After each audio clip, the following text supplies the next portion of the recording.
Buddhist masters learned that the heart cannot be rushed. When we slow down, we see more clearly. When we stop reaching for the next moment, this one becomes full. When we stop trying so hard to find peace, we notice it has been here all along. Tonight, we will sit with teachings and stories from Zen Buddhism that have brought people peace for thousands of years. Before we begin, feel free to share what time it is and where you're listening from. As we journey together, there is nothing to remember, nothing to write down. Just listen and let the words come and go as they will. Settle in and take a slow, deep breath. Thank you for joining us here at Midnight Monk. Let us begin. In the Buddhist tradition, there is a figure known as the Bodhisattva of compassion. She goes by many names across the cultures that have carried her story forward, but her essence is simple. She is the one who hears and listens. This tells us something important about how the Buddhist tradition understands compassion. We tend to think of compassion as something active, something we do for others. We give advice. We solve problems. We offer words of comfort. But the oldest teachings suggest that compassion begins somewhere quieter. It begins with the willingness to be still and receive what another person is carrying. You cannot hurry this kind of attention. It asks us to set down our own plans, our own responses, our own restless need to move things forward. The heart that truly listens must first slow down. It must let go of what it was about to say and simply be present with what is being said. The Buddha himself taught that there are many forms of generosity. We can give food. We can give shelter. We can give safety. But one of the highest forms of giving, he said, is the gift of our full attention. Let us explore a story about this kind of listening. It takes place in a monastery, high in the hills, where the mornings were cold and the days moved slowly. A boy arrived at the monastery when he was 7 years old. He came with a small cloth bag and a pair of sandals that were already too tight. His parents had brought him to the gates, spoken quietly with the head monk, and then walked back down the long stone path. The boy stood in the courtyard and watched them go until they were just two small shapes on the road below, and then just the road, and then just the hills. The monastery was large and quiet and full of rules he did not understand. He was shown where to sleep, where to sit, when to eat, when to be silent. The older students moved through the halls with a calm that seemed beyond him. They knew where to go. They knew what came next. He felt like he was always one step behind, always arriving late to the wrong place. He cried on the first night, and the second. By the third night, he had learned to do it quietly so the boy in the next bed would not hear. In his first week, he met the gatekeeper. She was an old woman who sat on a low wooden stool beside the main entrance.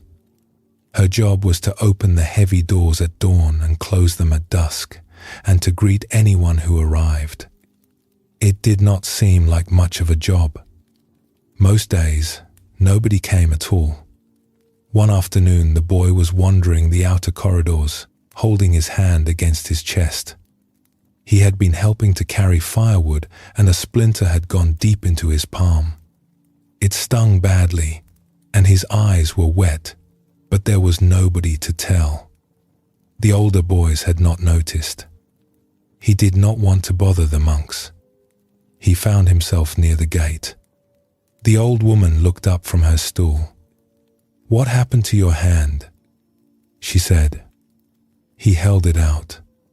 She took it gently and looked at it with her full attention, the way someone looks at something that matters. "Wait here," she said.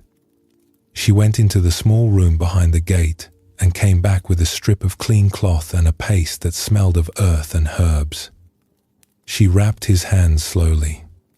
"Does it still sting?" she asked. "A little," he said. "Good. That means it is healing. The sting is the healing."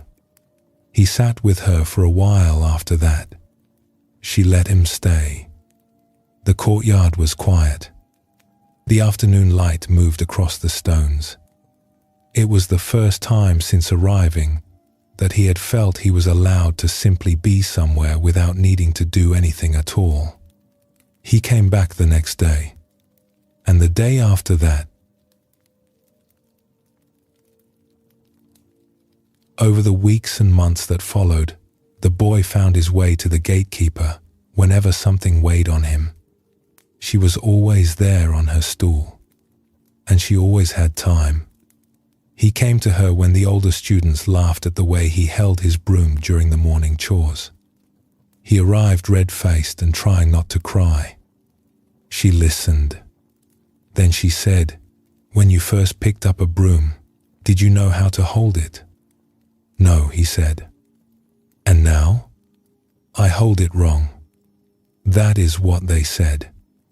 You hold it the way you learned. Tomorrow you will hold it differently. And the boys who laughed will have forgotten by then. They are too busy worrying about their own brooms. He almost smiled at that. He came to her when the morning chants confused him, when the other boys seemed to know the words while he stumbled and fell behind. "I cannot keep up," he told her. "My mouth cannot move that fast." "Then slow down," she said. "But I will be behind everyone else." "You will be behind everyone else," she agreed. "But you will hear what you are saying. That is worth more." He came to her on a night when sleep would not come and the darkness felt too large. He had crept out of the sleeping hall and wandered toward the gate, hoping the cool air might help. He found her sitting on the steps outside her small room, wrapped in a blanket, looking up at the sky. "Why are you awake?" he asked. "I am old," she said. "Old people do not need as much sleep. Sit down." "Why are you awake?" "I do not know. My mind will not stop." "What is it doing?" "Thinking." "About what?" He paused. "About tomorrow, and the day after, and whether I will ever be good at anything here." She was quiet for a while. Then she said, "Your mind has run ahead of you. It has gone to tomorrow, but you are still here in tonight.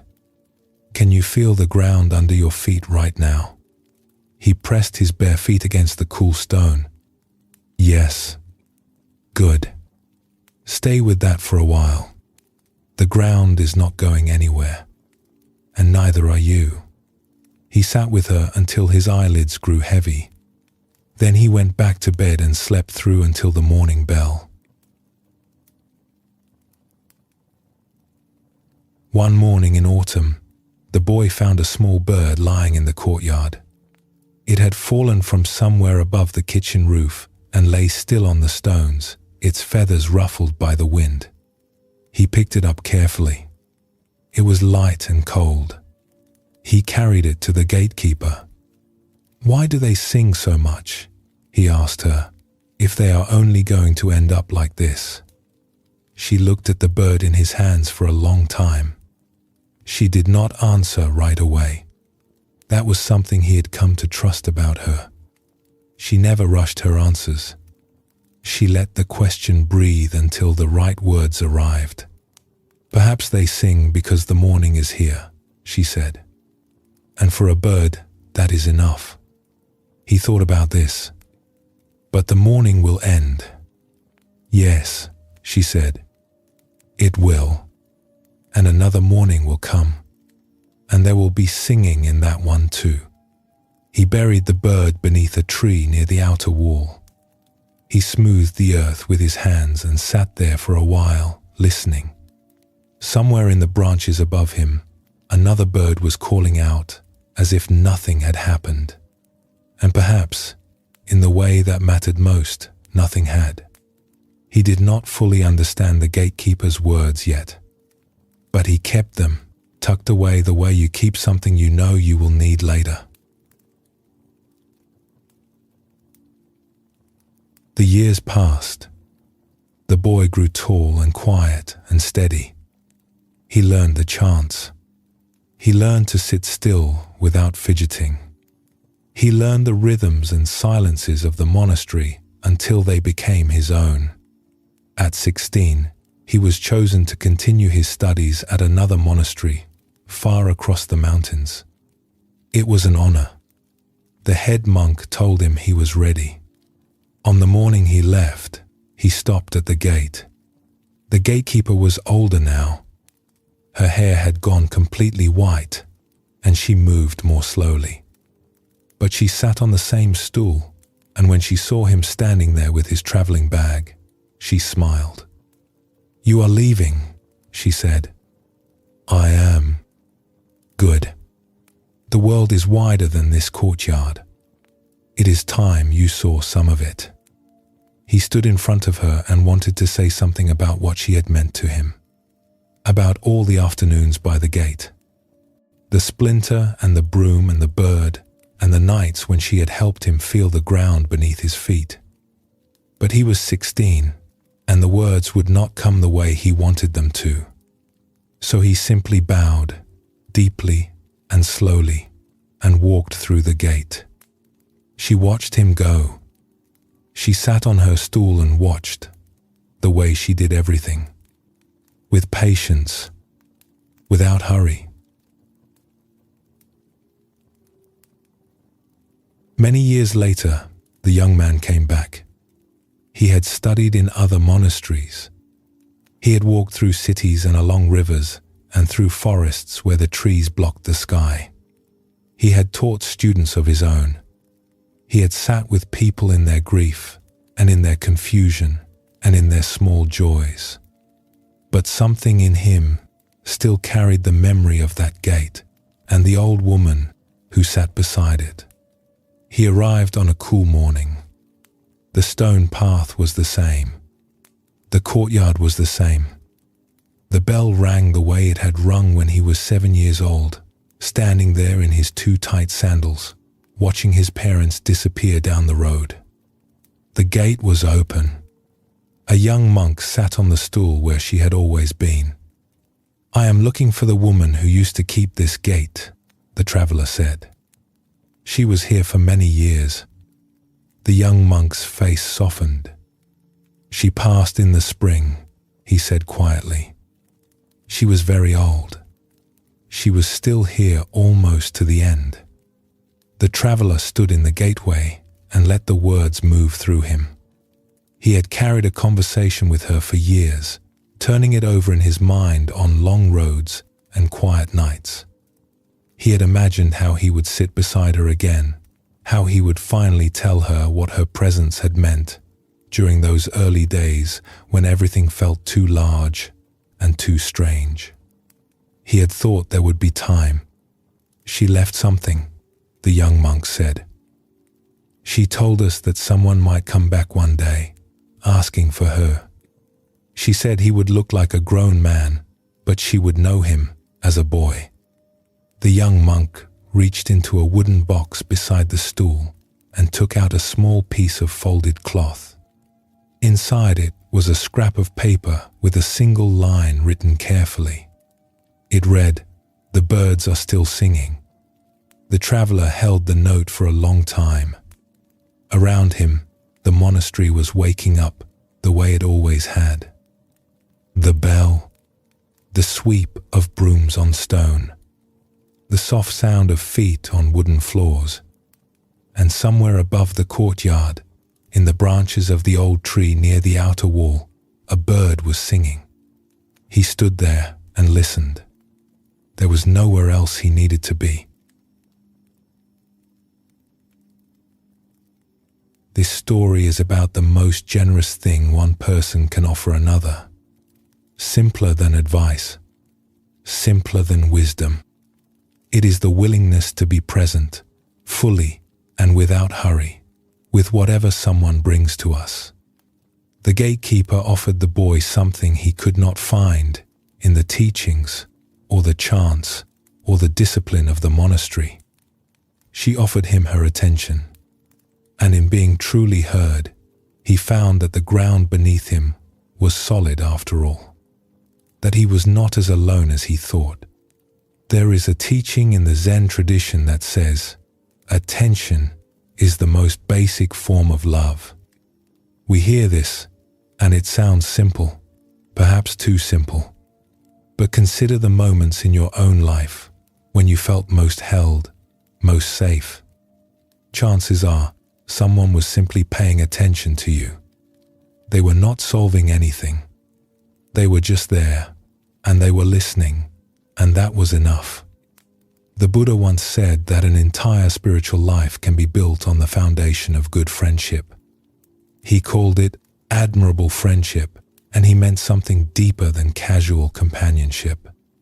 He meant the kind of presence where one person makes room for another, without judgment, without hurry. This is what happens when we slow down enough to truly listen. Something in the other person relaxes. They feel, perhaps for the first time in a while, that they can simply be what they are, and that is enough. You cannot hurry the heart into this kind of generosity. It is the opposite of hurry. It asks us to set aside our own story long enough to hold someone else's. This is why it is rare, and this is why it matters so deeply when we find it. We can begin to practice this in small, ordinary ways. In the next conversation we find ourselves in, wherever it happens, we might try arriving just a little more fully, setting down whatever we are holding, letting the other person finish, waiting one breath before we speak. We do not need to be gatekeepers at a monastery. We do not need to be especially wise or especially patient. We only need to slow down enough to hear what is actually being said. And sometimes, what is not being said. The boy carried the gatekeeper's words for the rest of his life. They stayed with him because they were offered with full attention, in moments when he needed to be heard. And that is something a person never forgets. Let us take a breath here. Notice where you are, how your body feels, what is present. Whenever you are ready, we will continue together.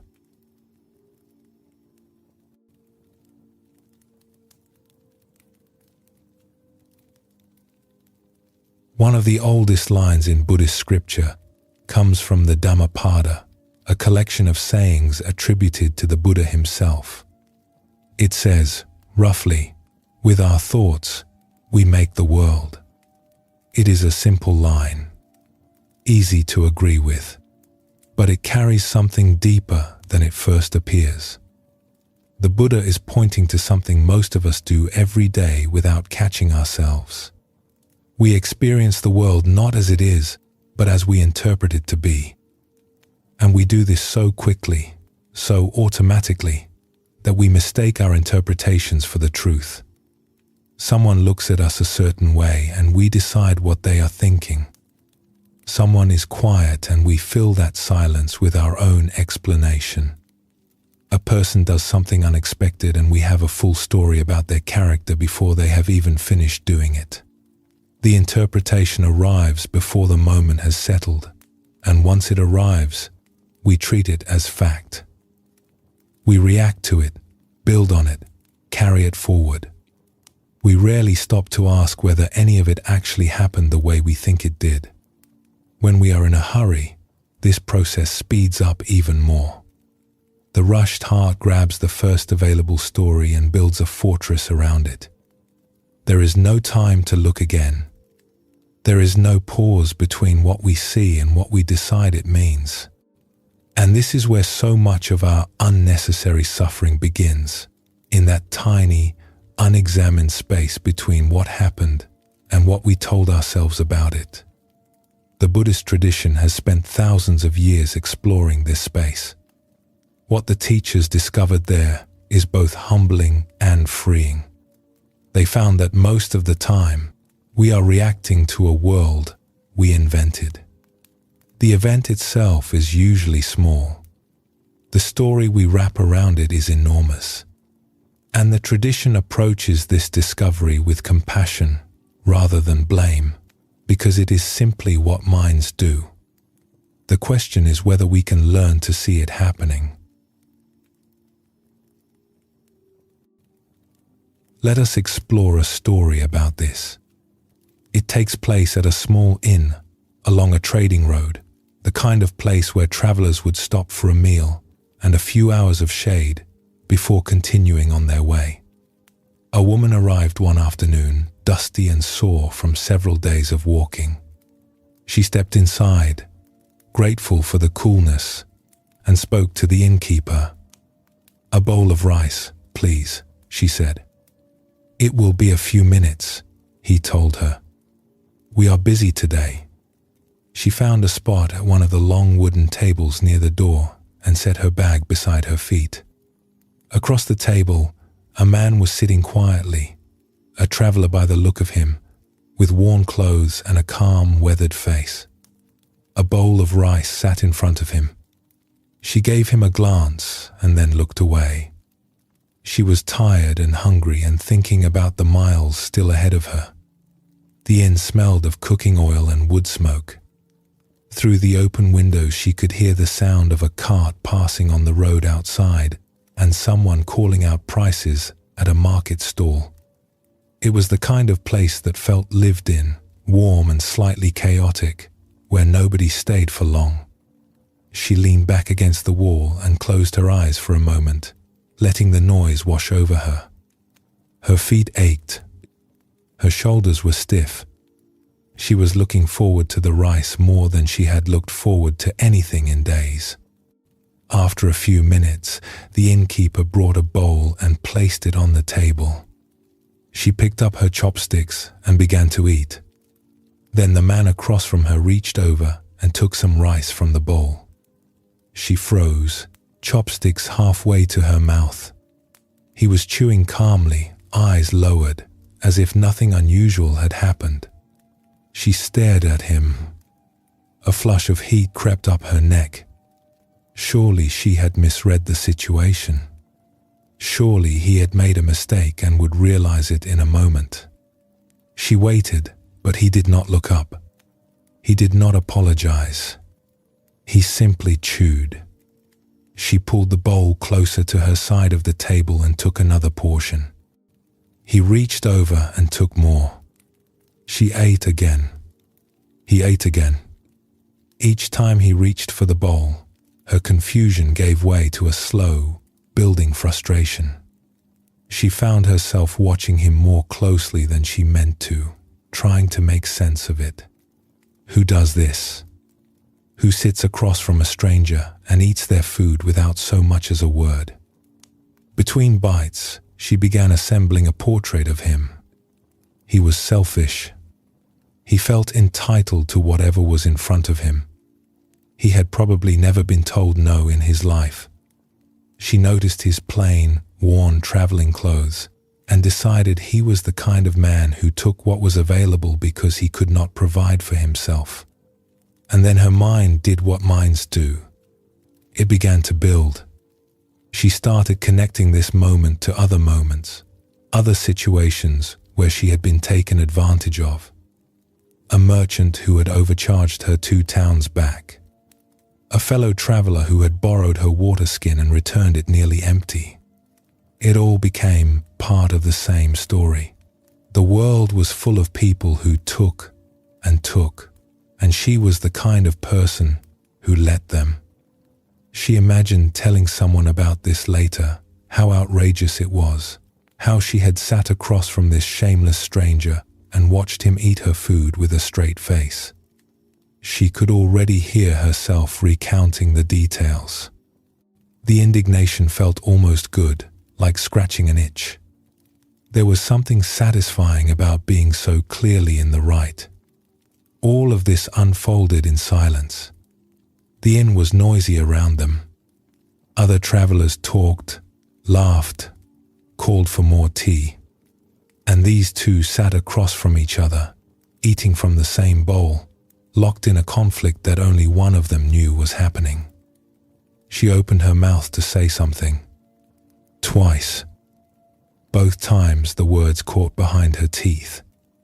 The confrontation felt too large, too unpredictable.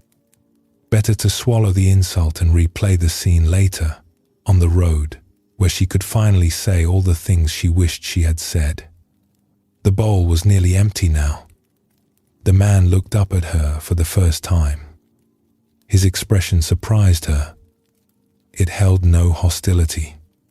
If anything, there was warmth in it, and something that looked like gentleness. He scooped the last of the rice into 2 even portions and pushed one half toward her with a small nod. Then he ate his share, picked up his bag, and walked out into the afternoon light. She sat rigid, hands flat on the table. He had divided her rice with her, as if he were being generous, as if she should be grateful. A moment later, the innkeeper appeared at her side. "Apologies for the wait," he said, and placed a full steaming bowl of rice in front of her. "Here you are." She looked at the fresh bowl, then at the empty one sitting in the middle of the table, then at the door, where the light was still bright and the road stretched on, and the man had already disappeared. It had been his bowl.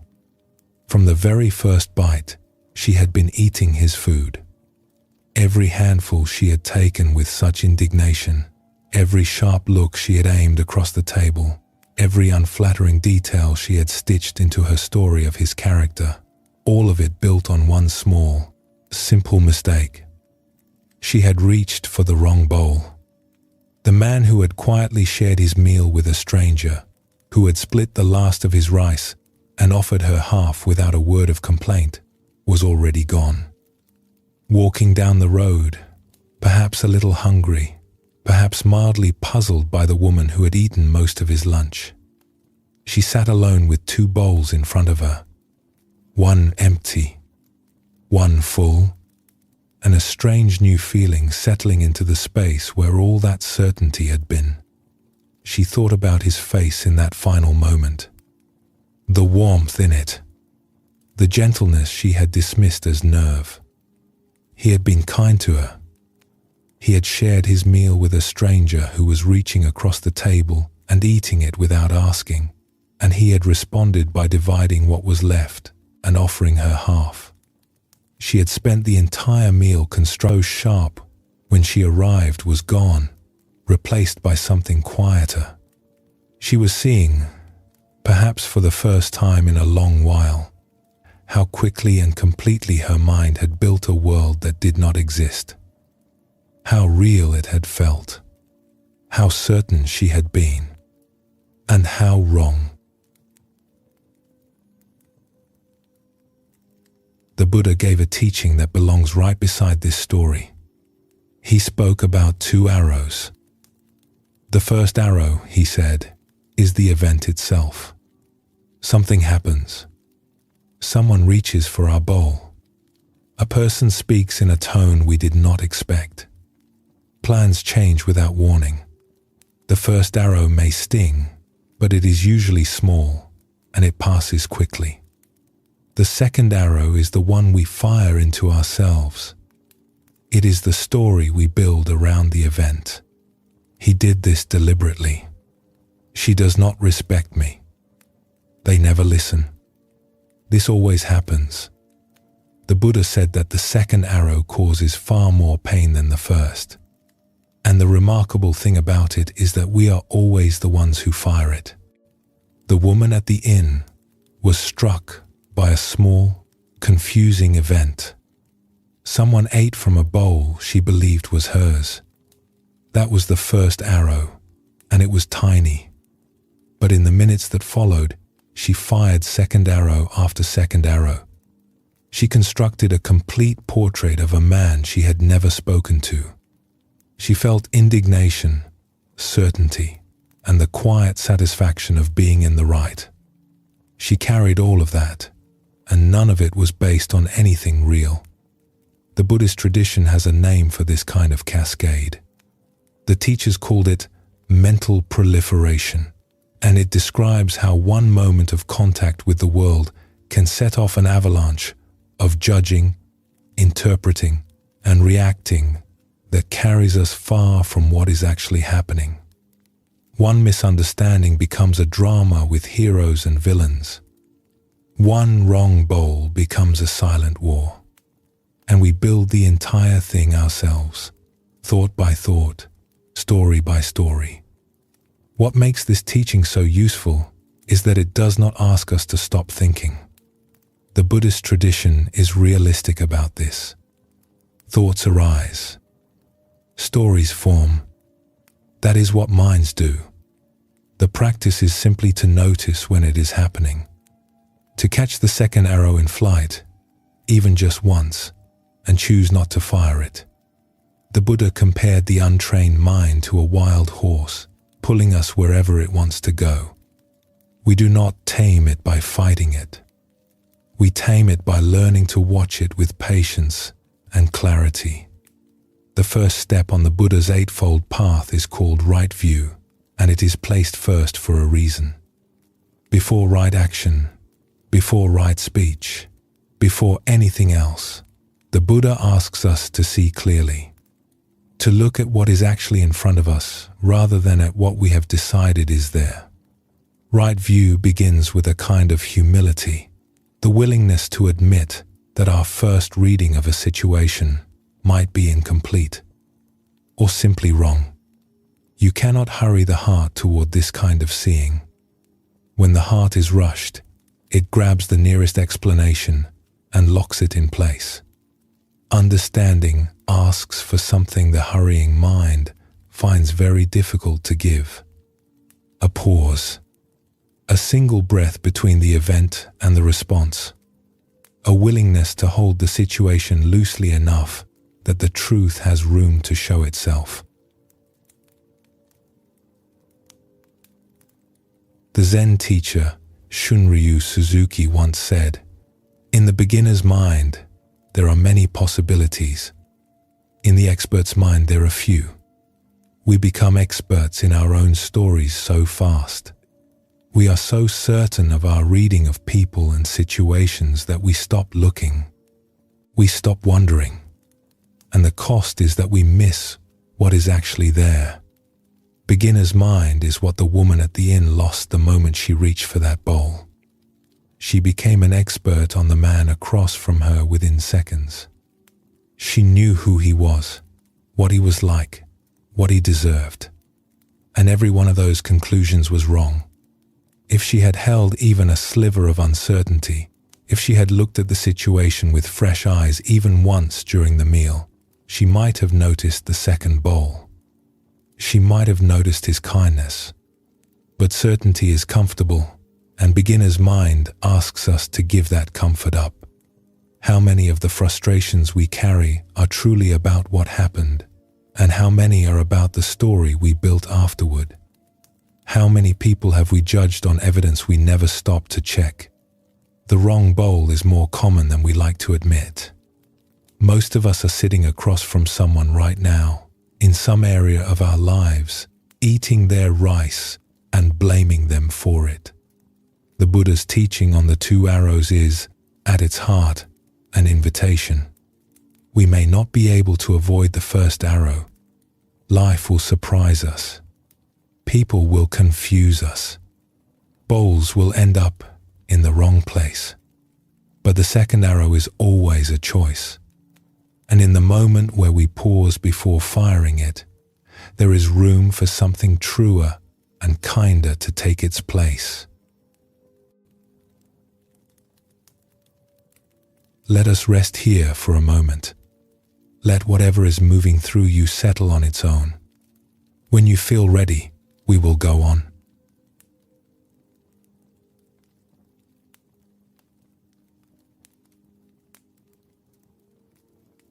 Most of the time, when something difficult arises, we have options.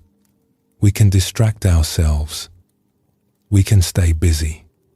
We can plan our way around the problem or push through it by force of will.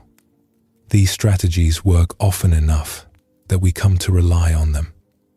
We keep moving, and the difficulty eventually fades behind us. But every now and then, life takes those options away.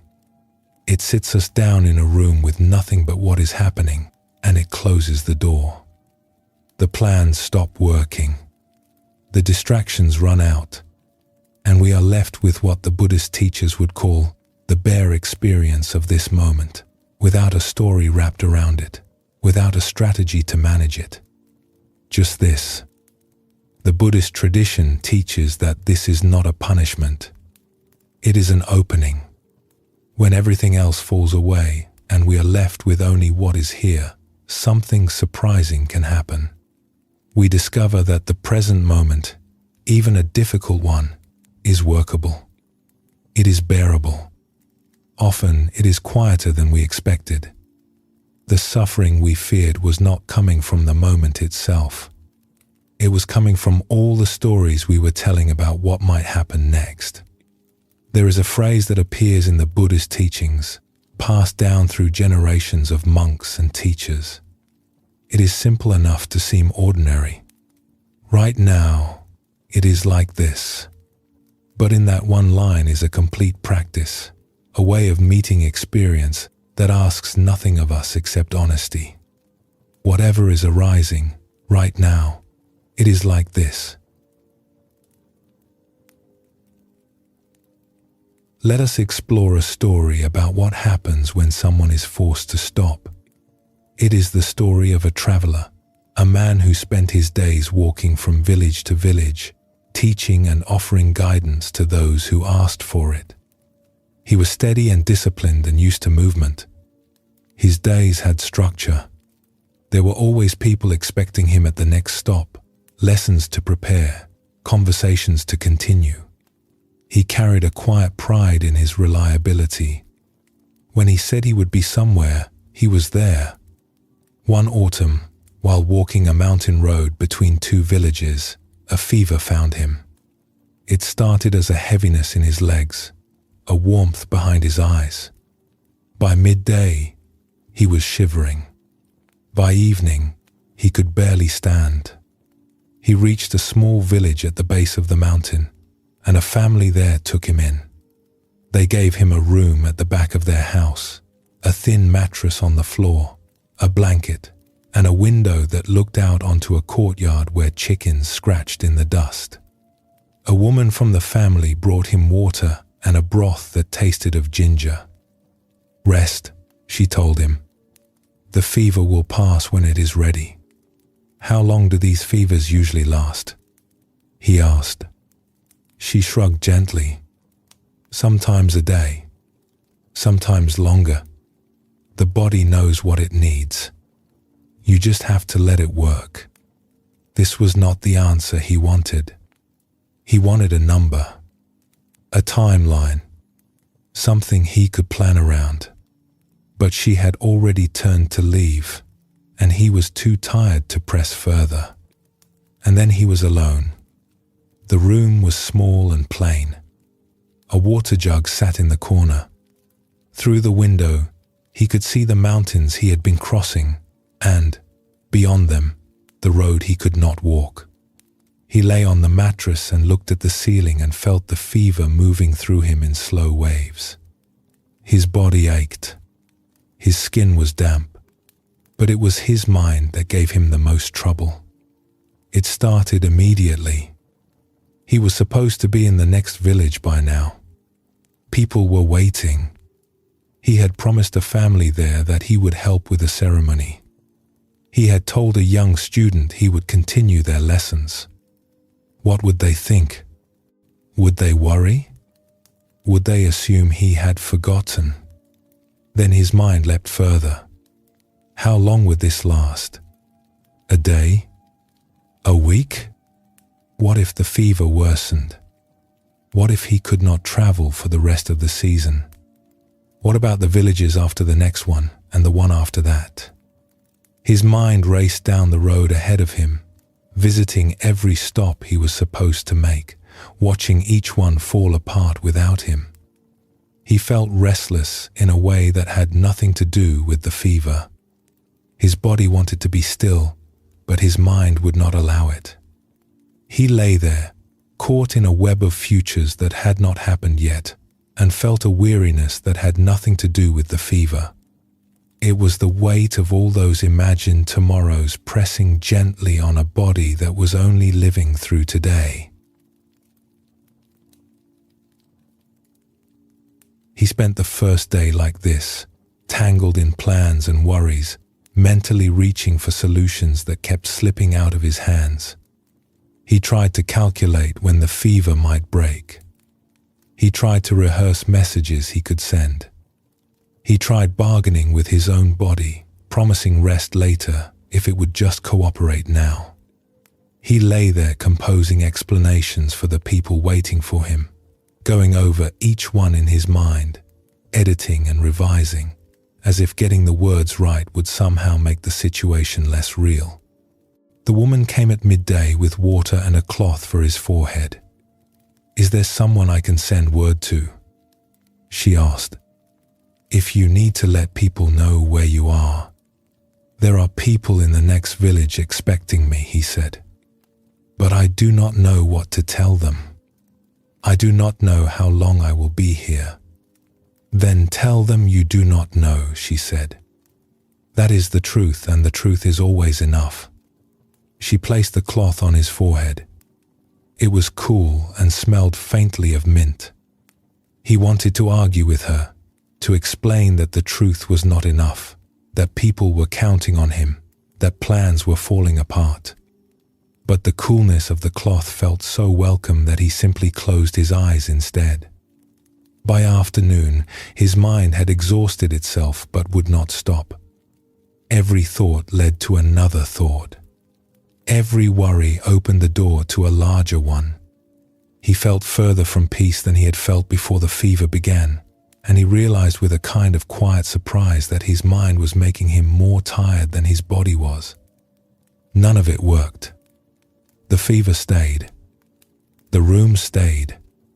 The ceiling stayed. On the second morning, something shifted. He was lying on the mattress, watching the light from the window move across the floor, and a thought arose that was different from the others. It did not come from the planning mind or the worried mind. It came from somewhere quieter. It said, "What if there is nothing ahead?" He stayed with it. What if, just for now, there is nothing ahead? No next village. No obligations. No road. Just this room. Just this light. Just this breath. He tried it. He let go of tomorrow. He let go of the road. He let go of the ceremony and the student and the people who might be worried. Just for a few seconds, he released all of it and let himself be only here. Something eased. The tightness in his chest loosened. The room did not feel so small. Then a thought about the future came back, as thoughts always do.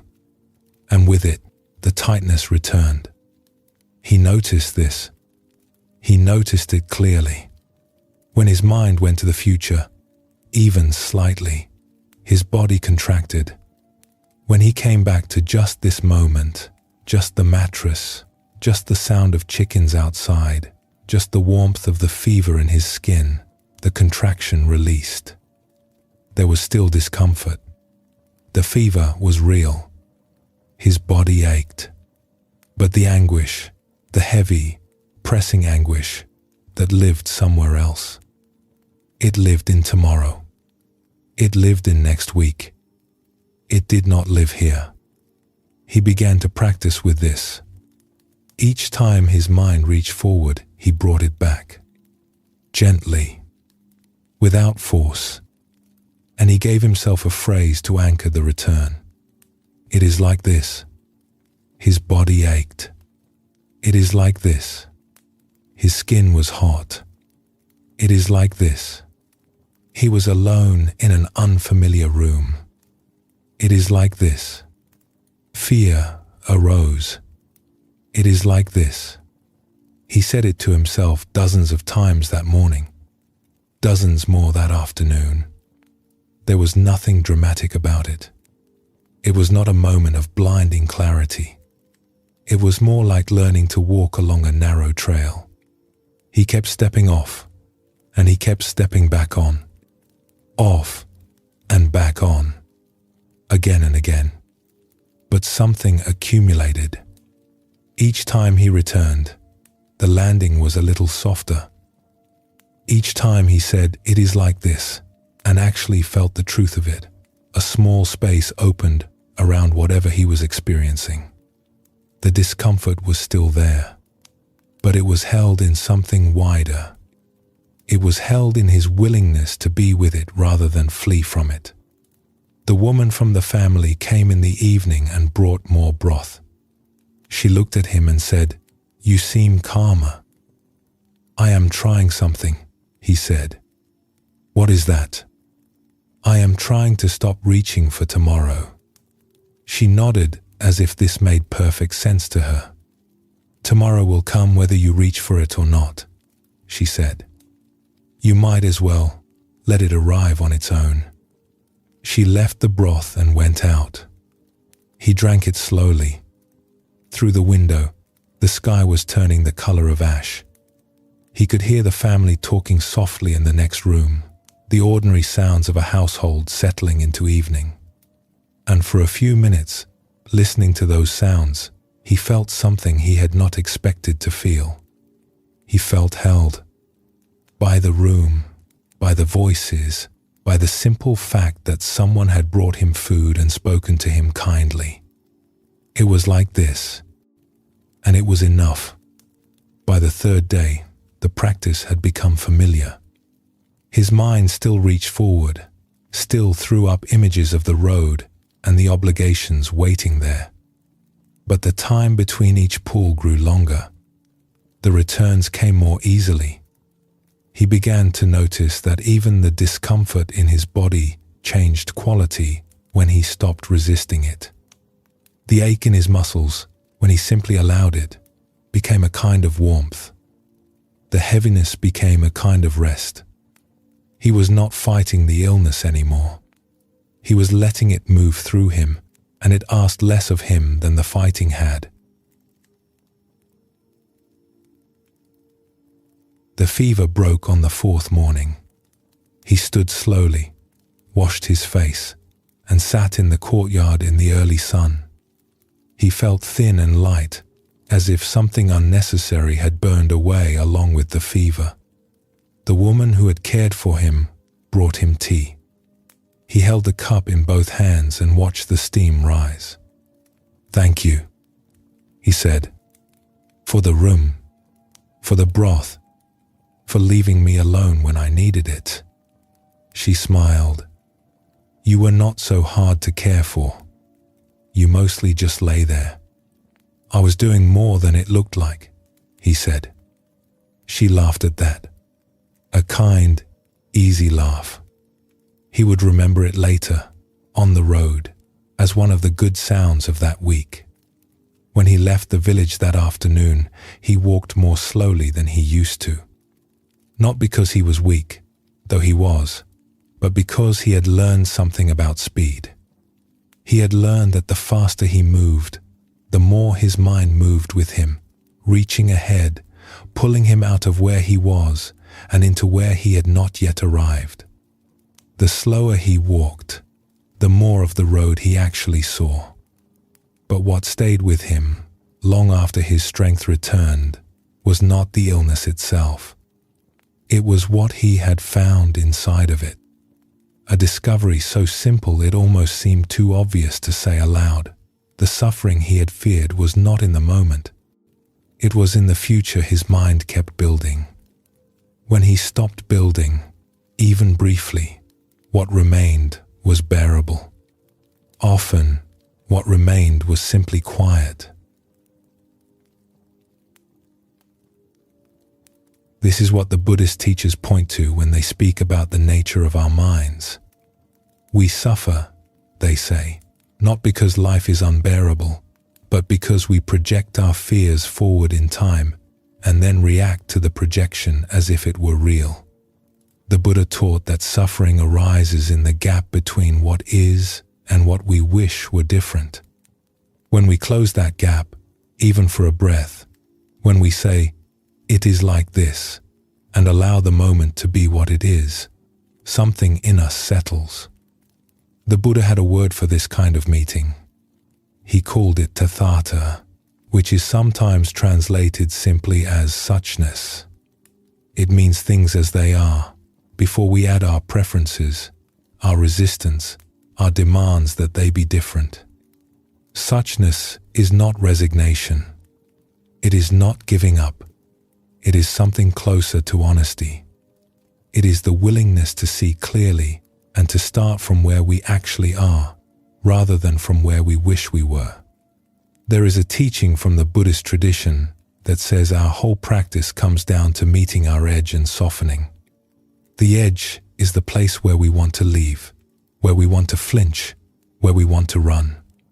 And softening is the choice to stay, to open instead of closing, to let the heart be where it is, even when where it is feels uncomfortable. You cannot hurry the heart through fear. When we try to push past it or think our way around it, the heart tightens further. It closes.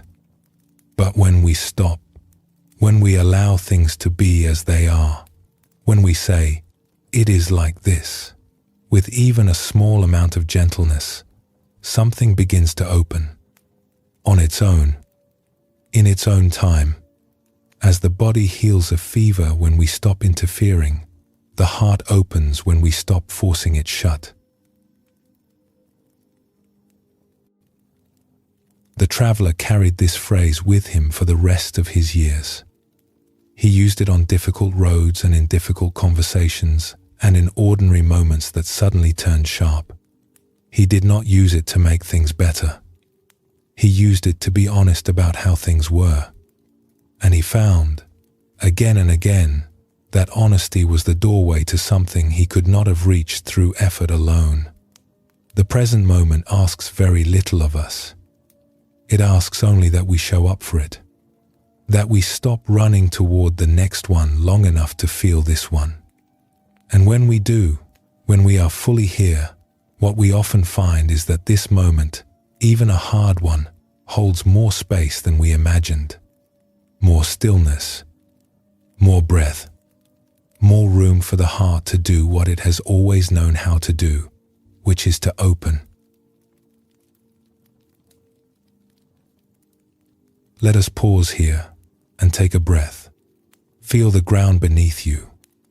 Notice whatever is here, just as it is. And when you are ready, we will continue.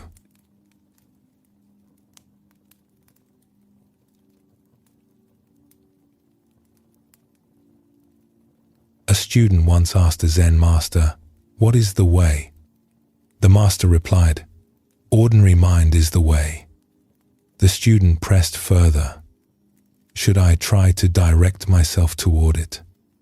"If you try to direct yourself toward it," the master said, "you will move away from it." This exchange has been passed down for over 1,000 years in the Zen tradition, and it still puzzles people who hear it for the first time. We are so accustomed to the idea that peace requires effort, that we must do something to earn it. Meditate long enough, read enough, practice enough, and eventually, after all that work, we will arrive at some state of calm that has been eluding us. The Zen tradition says something different. It says that the peace we are looking for is already here, woven into the ordinary texture of this moment. In the breath, we are already breathing. in the sounds we are already hearing. We do not need to add anything to the moment. We just need to stop assuming that something is missing. This is a hard teaching to trust. Everything around us says the opposite. Everything says we should be doing more, improving, producing, advancing. That a moment spent just sitting is a moment wasted. That rest must be earned, and even then, the rest should probably be useful in some way. You cannot hurry the heart into believing that this moment is complete. It has to discover this for itself.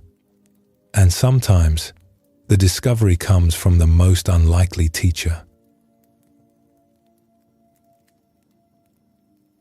There is a story about an old man who lived alone at the edge of a village. He had been a teacher for most of his life, well respected, with students who traveled from distant places to study with him. His wife had been beside him through those years, a steady and warm presence who kept the household running while he taught. They had lived a full life together. When she passed, quietly, during the spring, something in his daily rhythm changed. He did not fall apart. He simply slowed down. He stopped teaching. He let most of his books go. He spent his days tending a small garden, making tea, and sitting on the wooden bench outside his door in the late afternoon light. His former students worried about him. They sent messages. A few made the journey to visit. They were not sure what to make of this new version of their teacher, this man who seemed content to do almost nothing at all. One of them, a young man who had since become a busy and well-regarded teacher himself, decided to visit. He arrived on a warm afternoon and found the old man exactly where he expected, sitting on the bench, watching the light change across the courtyard. "Teacher," he said, bowing, "I came to see how you are. That is kind of you." "Sit down," the old man said, and gestured to the bench beside him. "You look like you have been walking fast." "I have," the young man admitted. "I have a great deal to do when I get back." "You always did," the old man said, and smiled. They sat together for a while. The young man noticed how simple the house had become. The shelves that had once been full of scrolls and papers were nearly bare. The room behind the open door held a mattress, a cushion, a tea set, and not much else. The garden was small, but carefully tended. A pot of tea sat on a low table near the door, still warm. "Are you eating well?" the young man asked. "Well enough. The neighbors bring things. I cook a little. And are you lonely?" "Ah." The old man considered this. "Sometimes I miss her voice," he said. "In the mornings especially. She used to talk while she made the tea, just about small things, what she had dreamed, what the weather would do. I did not always listen carefully enough. I wish I had listened more." He paused and looked at the garden. "But lonely?" "No, I would not say lonely. Are you bored?" "Bored." The old man repeated the word as if he were examining something from a distance. "No, I do not think I am bored." The young man looked around the courtyard again. The empty path, the quiet garden, the tea cooling in the afternoon light. He could not help the question that came next. It rose from the part of him that believed a life needed to be full of activity to have meaning. "But teacher, what do you do all day?" The old man did not seem offended. "I wake up," he said. "I make tea. I sit outside if the weather is fair. I eat when I am hungry. I watch the birds in the garden. Some days I walk to the river and back. I do not do a great deal." "And that is enough for you?" The old man turned to look at him directly. His eyes were clear and unhurried. "At my age," he said, "you do not need to be doing a great deal. Just being here is enough." The young man sat with this. He wanted to understand, but something in him pushed back. He was 32 years old. He had students, obligations, plans for the coming months. Even now, sitting on this bench, part of his mind was already calculating the distance home and how much daylight he had left. The idea of just being, without purpose or direction, without something to show for it at the end of the day, felt almost unsettling to him. "Perhaps you could take on a few students again," he offered. "Even just one or two. People still ask about you." "That is generous," the old man said. "But no, I have said what I had to say. Others can carry it now." He poured 2 cups of tea from the pot and handed one to the young man. "Drink this. It is better while it is warm." The young man took the cup and held it in both hands. The tea was simple, slightly bitter, with a faint sweetness underneath. He drank it slowly, which was unusual for him. He usually drank tea the way he did most things, quickly, while already thinking about the next task. "Can I ask you something?" The young man said. "Of course. When you sit here all day, what is it that you actually notice? I mean, what do you see that you did not see before, when you were busy?" The old man thought about this. "I notice more," he said. "That sounds simple, but it is true. I notice the way the light changes through the afternoon. How it starts here," he pointed to one side of the courtyard, "and moves all the way over there by evening. I notice how the birds come and go in patterns. I notice the taste of my food. When I was teaching, I ate quickly between lessons. I could not have told you what I had for lunch most days. Now I know exactly what I am eating, and I enjoy it." He paused. "I notice my own thoughts more too. They come and go. Some days they are busy. Some days they are quiet. I used to be pushed around by them. Now I watch them arrive and leave, and I do not always follow where they want to take me." "That sounds peaceful," the young man said. "It is," the old man agreed, "though it took some time. The first few weeks after she passed, the quiet was very loud, if that makes sense. My mind did not know what to do without all the activity. It kept looking for things to worry about, things to plan. But when there is nothing to plan, eventually the mind settles. It is like a bird that has been circling and circling and finally finds a branch to land on. I will tell you something, the old man said, after a while. Everything you do, every lesson you teach, every conversation you have with your students, it will be better if you can find even a few minutes in your day to stop doing and just be here. Just this. The tea, the air, your own breathing. It does not need to be long. But without those minutes, you will spend your whole life arriving somewhere and never quite feeling like you are home." The young man was quiet. Then he said, "You were not always like this. When I studied with you, you were busy from morning until night." "I was," the old man agreed. "And I missed a great deal because of it. I was a good teacher, I think. But I was not always here. I was often somewhere else in my mind while sitting right beside someone. Right beside her." He looked at the empty space on the bench between them and then at the garden. "I am here now. And I can tell you that being here is not the empty thing I expected it to be. It is quite full, just not in the way I would have predicted." A breeze moved through the courtyard, and the leaves of the garden rustled softly. Somewhere in the branches above, a bird was singing. The young man sat on the bench with his empty teacup and noticed, with some surprise, that he was not thinking about the road home.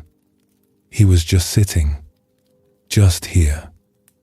And it was, for that moment, enough. He stayed longer than he had planned. There is another Zen story that lives right beside this one. A monk once came to a great master and asked for instruction. "Have you eaten your rice?" The master asked.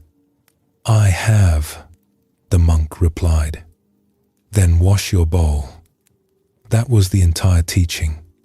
Have you eaten? Then wash your bowl. Do what is in front of you, fully, and let that be complete. The rice is worth your full attention. The bowl is worth your full attention. The washing is worth your full attention. Each ordinary moment deserves to be met as if it were the only one. This is the heart of what the Zen tradition calls shikantaza, which means, simply, just sitting. It sounds like the easiest thing in the world, and it is one of the hardest. Because just sitting means sitting without trying to get anywhere, without meditating in order to become calm, without practicing in order to become wise, without adding anything to the moment or taking anything away. Just this, just here. Most of us, when we sit down, are still going somewhere. Our body stops, but our mind continues traveling. We are reviewing the past or rehearsing the future or narrating the present. Shikantaza asks us to let all of that fall away, to trust that this breath right here is the whole of our life. The Zen master Dogen wrote that sitting itself is the practice of enlightenment. He did not mean that sitting leads to enlightenment. He meant that sitting, fully and without agenda, is enlightenment. This moment fully lived is the destination. There is nowhere else to go. The old man on the bench had found his way to this through the long, slow process of letting go, through losing the person he loved, through watching his students grow and leave, through the quiet accumulation of mornings where the only task was to make tea and drink it. He had not arrived at some grand spiritual achievement. He had simply stopped running and discovered that the place he had been running toward was underneath him the whole time. The Zen master Dogen once wrote, "If you are unable to find the truth right where you are, where else do you expect to find it?" We hear this and our minds want to resist. Surely the truth is somewhere deeper, somewhere harder to reach. But what if he meant it as simply as he said it? What if the peace we are looking for is not at the end of a search, but in the willingness to stop searching? What if the only thing between us and that peace is the belief that we need to be somewhere else? Most of us will not wait until we are old to discover what the old man found. We do not have to. The Zen tradition teaches that this understanding is available to anyone, at any age, in any circumstance.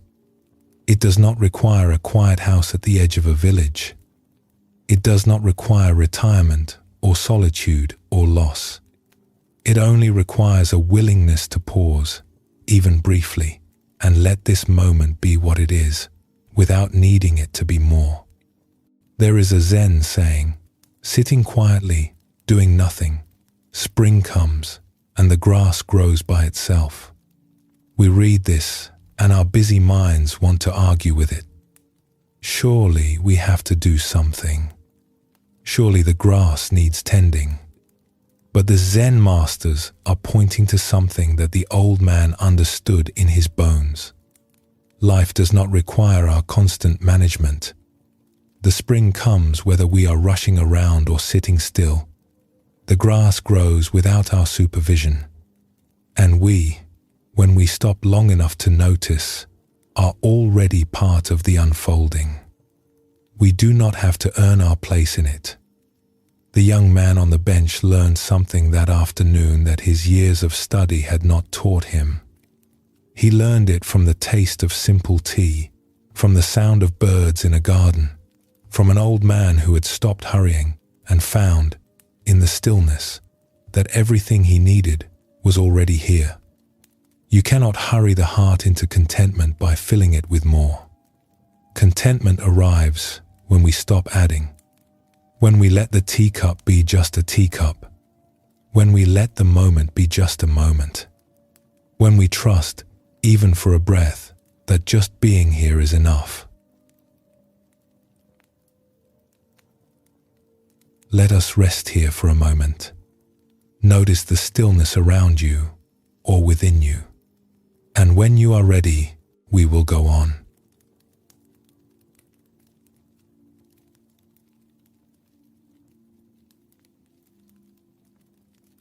There is a map that none of us remembers being given. It was not handed to us in a ceremony or written out on parchment. It simply appeared somewhere in childhood, and we have been following it ever since. On this map, there is always a next place to go. There is always a destination ahead that is slightly more important than where we are now. The present moment on this map is never the arrival. It is always a point along the way, a brief stop between where we have been and where we believe we should be heading. We are always in transit. If you pay close attention, you can feel this map operating right now. Even in a moment of rest, there is often a quiet pull of forward motion in the mind. A sense that this pause has a boundary, that it is a small clearing and the road picks up again, just on the other side. We rarely experience what you might call an open-ended moment, a moment with no next thing, no deadline, no mental bookmark reminding us where we will go from here. Even our leisure is contained. We schedule our peace and then return to the road. Think of the last time you took a morning or an afternoon to do nothing. Even then, some part of the mind likely held the shape of the day around it. You knew when the free time would end. You knew what was coming after. And that knowledge, however faint, kept you from fully settling in. The moment was restful, perhaps, but it was not open. It was a capsule, a small parenthesis in a sentence that was already written. The Buddhist tradition has a word for this kind of experience. It is called samsara, and while it is often described as a great cosmic cycle, the Buddhist teachers also understood it as something much more immediate. Samsara is the felt sensation of going around and around, of reaching for the next thing before the current thing has been fully lived, of always spinning, always arriving somewhere new, and yet never quite landing. The Buddha described the untrained mind as a monkey swinging from branch to branch, unable to rest. One thought leads to the next, which leads to the next, and before we know it, we have traveled miles in our heads, while our body sits perfectly still in a chair. We have planned dinner, replayed a conversation from last week, worried about something 3 months from now, and none of it has been real. All of it has been the map, pulling us forward, away from the only place that is actually here. What makes this map so powerful is that we do not know we are following it. It feels like reality. It feels like this is simply how life works. You get things done, you move to the next thing. You get those things done, you move again. The idea that we might step off the map entirely, that we might stand still and let the road disappear, feels strange, almost irresponsible. And so we keep moving.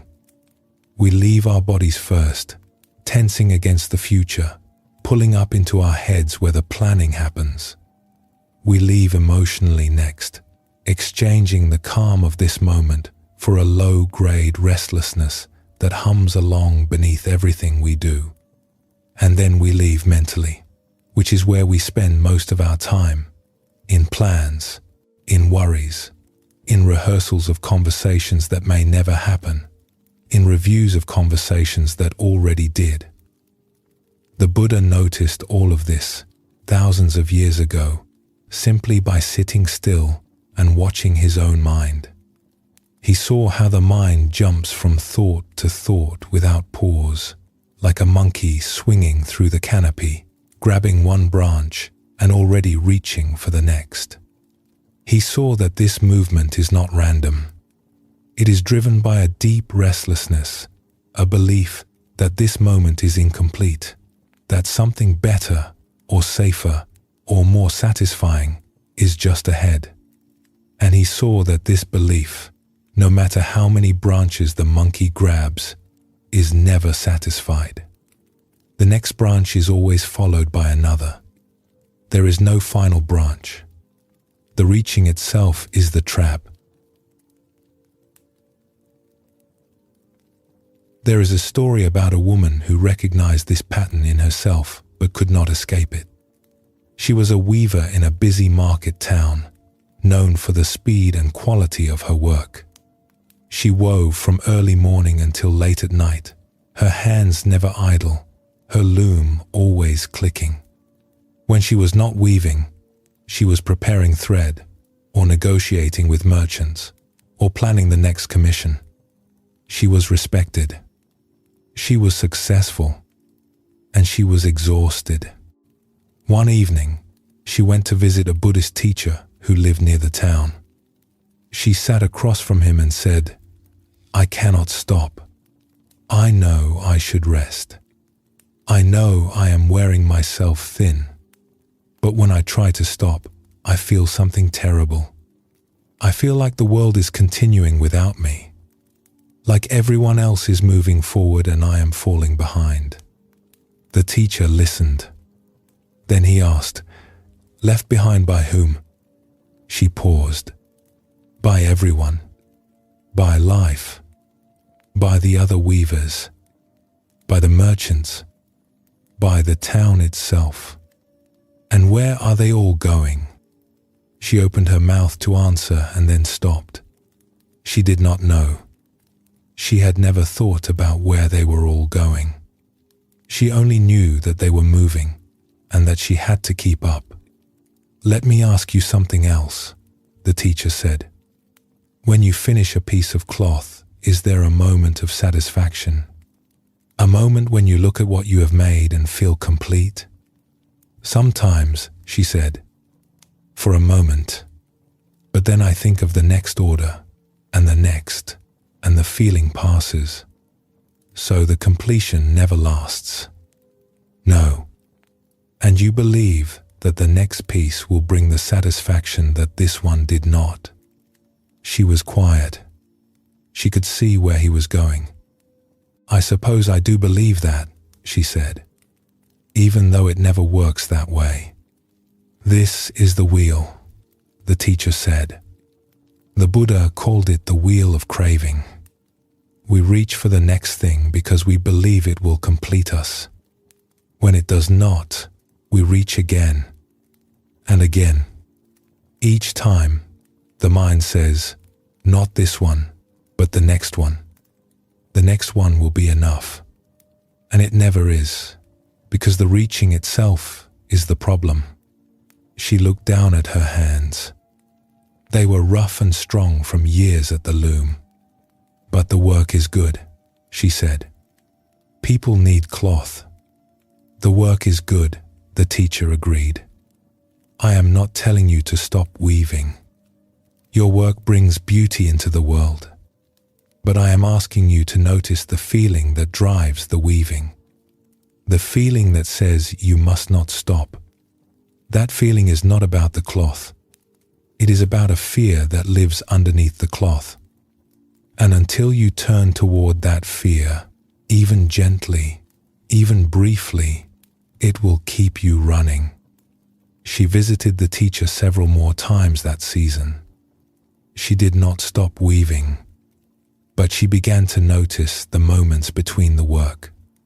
The moments when she set the shuttle down and simply sat. She began to let those moments last a little longer. And in those small pauses, she started to feel something she had not expected. She felt the ground beneath her. She felt her own breathing. And she found that the world, despite her deepest fears, was not leaving without her. It was right here, waiting, as it had always been. This story touches something that many of us recognize. The map we carry is not just a habit. It is driven by beliefs that run deep, beliefs we rarely examine because they feel so obviously true. One of the most common is the one the weaver described. If I stop, the world will move on without me. This is a fear of being left behind, of falling out of step with life itself. It keeps people working long after the work is done, checking long after there is nothing to check, moving long after the body has asked to rest. There is another belief that lives close beside it. It sounds like this: I have to be something in order to be accepted. I have to be interesting, or helpful, or impressive. I have to present a certain version of myself, or people will lose interest. This belief turns every conversation into a small performance, and every social gathering into work. If you have ever felt drained after spending time with people you care about, it may be worth asking how much of that time was simply being with them, and how much was spent trying to earn your place among them. There is a great difference between the two, and the body knows which one it has been doing. The Buddha saw this clearly. He taught that beneath most of our busyness lies one of two forces, craving or aversion. On the side of craving, there is the pull forward. Now is not enough. What I want is somewhere ahead. I need more. On the side of aversion, there is the pull away. Something is wrong. Something is about to go wrong. I need to protect myself. Both of them pull us out of the present.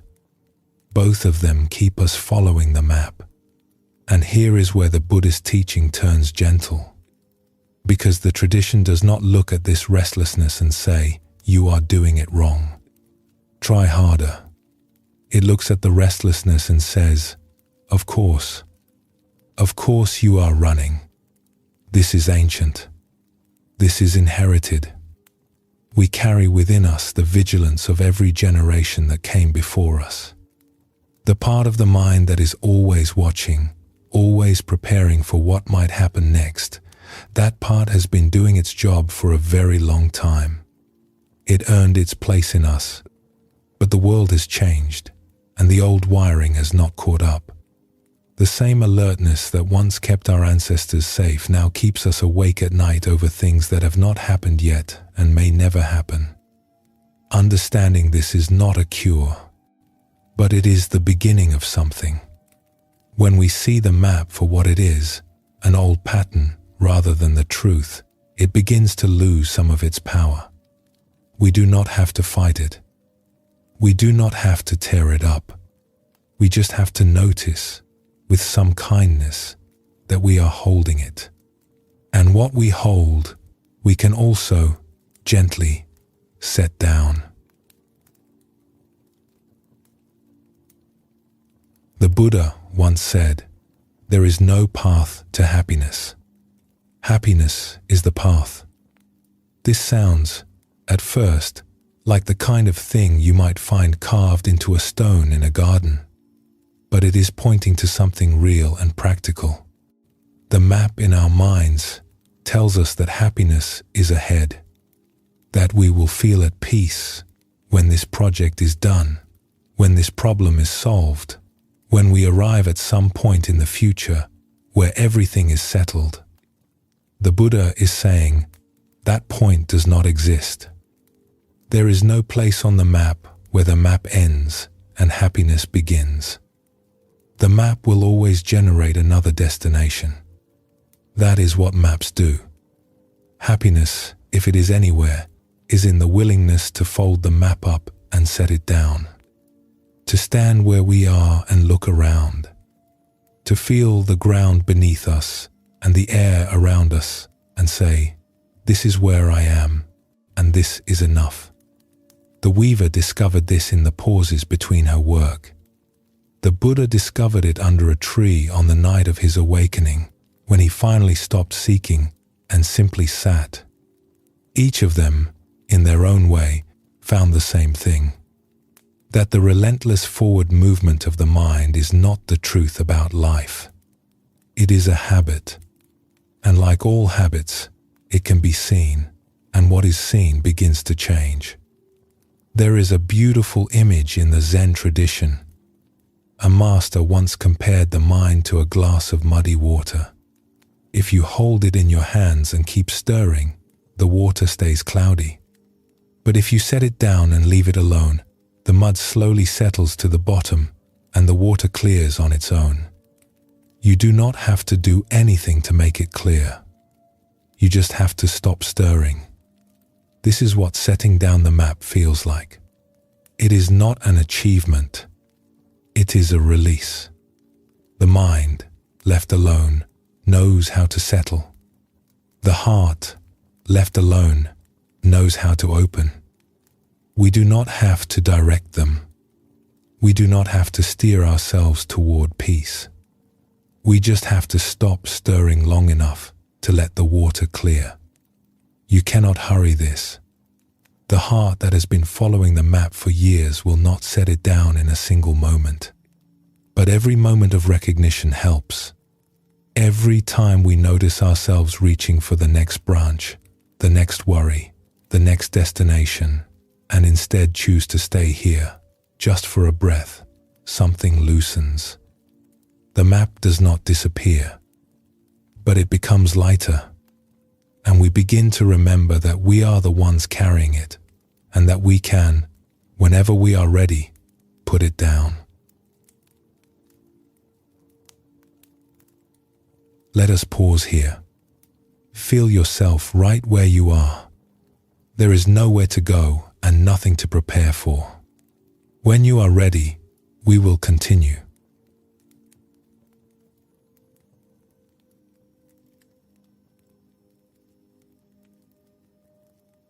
The Buddhist tradition teaches that everything changes.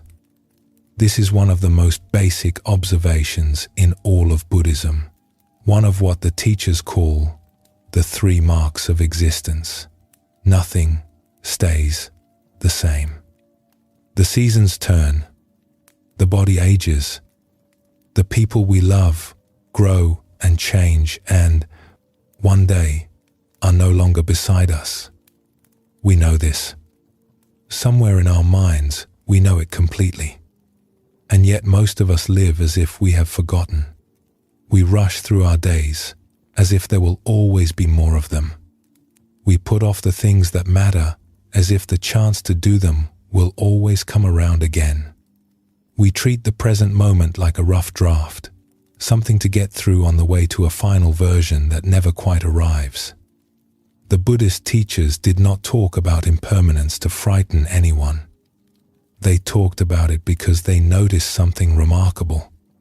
When a person truly grasps that this life is limited, something unexpected happens. The urgency to rush dissolves. Attention sharpens. The ordinary becomes luminous. The things we thought were small, the warmth of a meal, the sound of rain, the particular color of the sky on a given afternoon, suddenly reveal themselves as the very things we have been searching for all along. There is a well-known story in the Zen tradition. A master was once asked to write the highest wisdom in a single word. He picked up his brush and wrote, "Attention." His students were disappointed. They wanted something grander, something more complex. They asked him to elaborate. He picked up his brush again and wrote, "Attention, attention, attention." When they pressed him further, he said simply, "Attention means attention." That was the whole teaching, and it is the teaching at the heart of what follows. There is a story about a woman who lived in a small village. She was the kind of person who was always in motion. She helped run the village kitchen. She tended gardens for neighbors who were too old to manage their own. She organized, she planned, she kept things moving. She was always needed somewhere, and she took pride in that. But it also meant she was always slightly behind, always reaching for the next task before she had finished the one in her hands. One spring, a healer passed through the village. The woman had not been feeling well for some time. A tiredness that sleep did not touch. A heaviness that came and went. She visited the healer, expecting herbs, expecting advice about rest. The healer was kind and unhurried. She spent a long time with the woman, listening, observing, asking careful questions. And when she was finished, she spoke gently. She told the woman that her body was growing tired in a way that rest could not mend. That this tiredness would deepen as the months passed. That by the time the leaves turned and fell, her body would be ready to rest for good. She had this one season, and she should spend it well. The woman walked home along the path she had walked 100 times. The trees were the same. The river was the same. The light through the branches was the same. And yet something in her had shifted so completely that it felt as if the village had rearranged itself around her while she was away. She expected to feel afraid. She expected to weep. What came instead was something she had no name for. A kind of settling, as if a weight she had not known she was carrying had been gently lifted from her shoulders and set aside. For years, she had been leaning into the future, planning and worrying and preparing. Now the future had drawn close, and in its closeness, it had lost its power over her. There was only this afternoon, this path, this light. In the days that followed, she noticed something she had not expected. She was no longer in a hurry. The feeling that had followed her for years, that constant pull forward, the sense that she was behind and needed to move faster, it was gone. In its place was something vast and simple. She had one season, and because she could not afford to waste it rushing, she stopped. She stopped planning tomorrow while doing today's work. She stopped glancing ahead to the next task before finishing the one in her hands. When she cooked, she cooked. When she walked, she walked. When she sat, she sat. And in each of these ordinary acts, she found a richness she had been walking past for years. "I have no time to rush," she said to herself one morning. And the phrase settled into her like a refrain, appearing again and again throughout the day. She said it while preparing food. She said it while walking to the well. She said it while sitting in the garden, watching the light move through the leaves. It became, without her intending it, a kind of quiet practice. Each time the old habit of hurrying arose, each time she felt that familiar pull toward the next task, the words would return, "I have no time to rush," and the hurrying would dissolve, and she would return to whatever was right in front of her. She noticed that food tasted different when she prepared it slowly. She could smell the herbs as she chopped them. She could feel the texture of the dough in her hands. She found herself noticing things in the kitchen she had walked past 1,000 times. A crack in the wall where the light came through, a particular shade of brown in the wooden table, the sound the kettle made just before the water boiled. She noticed that walking was different too. The path to the well which had always been something to get through as quickly as possible, became a place of small discoveries. The way the dust moved in the late afternoon, the sound the water made as she drew it up, the cool weight of the bucket in her hands. Each of these things had been there before, every day of her life, and she had walked right past them. And she noticed, most of all, that the people around her were different. Not that they had changed. Her neighbors were the same people they had always been.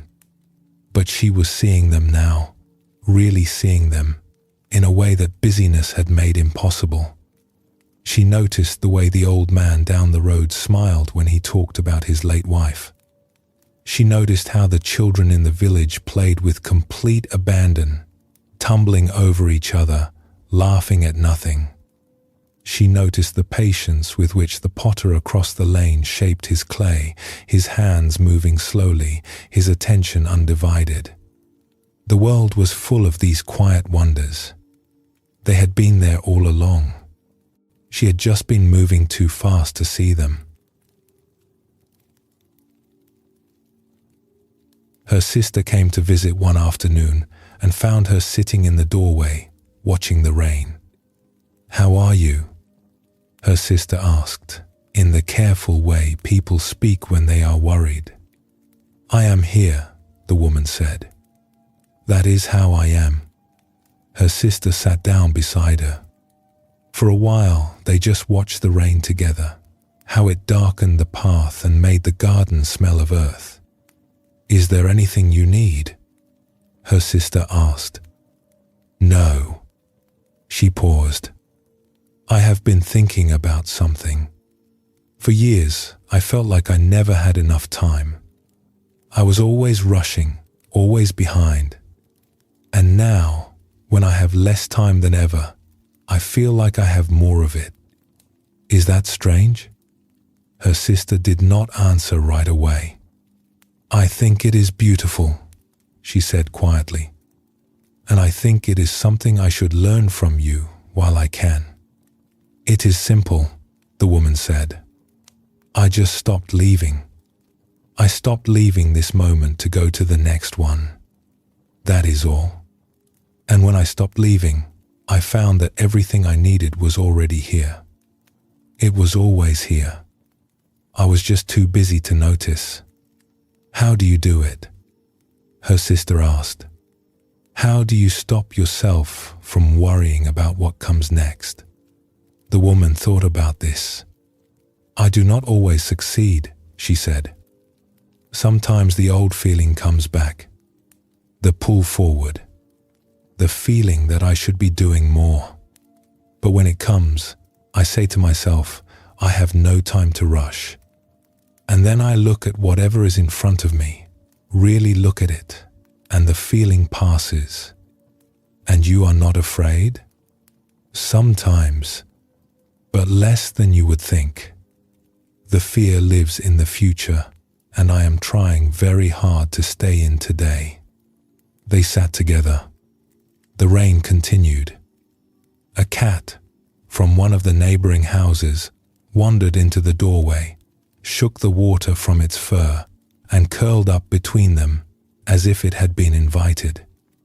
The woman reached down and stroked its back, and the three of them sat there, listening to the rain, and the moment was so full and quiet and complete that she could not have called it anything but peace. She spent the rest of that season the same way. She cooked slowly, tasting the food as she prepared it. She walked slowly, noticing the ground beneath her feet. She sat in the garden and watched the bees move from flower to flower. She listened to people when they spoke, fully, without planning her reply. And people seemed to sense this. They lingered longer in her company. They said things they had been carrying for a long time. It was as if her attention had opened a space that had not been there before, and others stepped into it gratefully. She did not do anything extraordinary that season.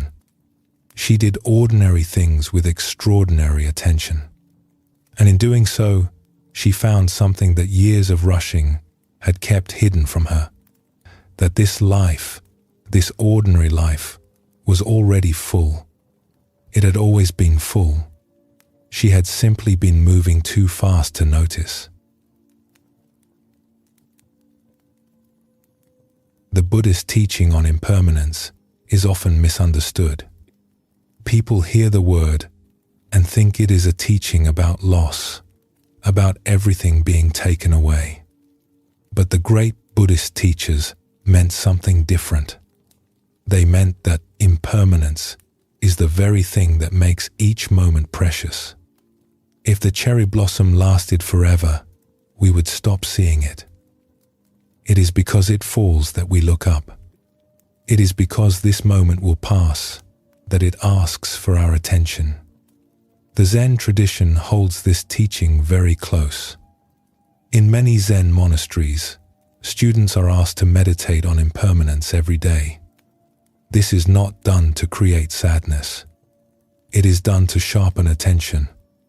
When you know, in your body, and not just in your mind, that this hour will not come again, you begin to treat it differently. You stop skimming. You stop multitasking. You stop dividing your attention between what is here and what might be coming. The woman in the story did not discover something new. She discovered what had always been there. The sound of rain on the roof. The taste of food prepared without rushing. The feel of warm clay from the potter's wheel. These had been available to her every day of her life.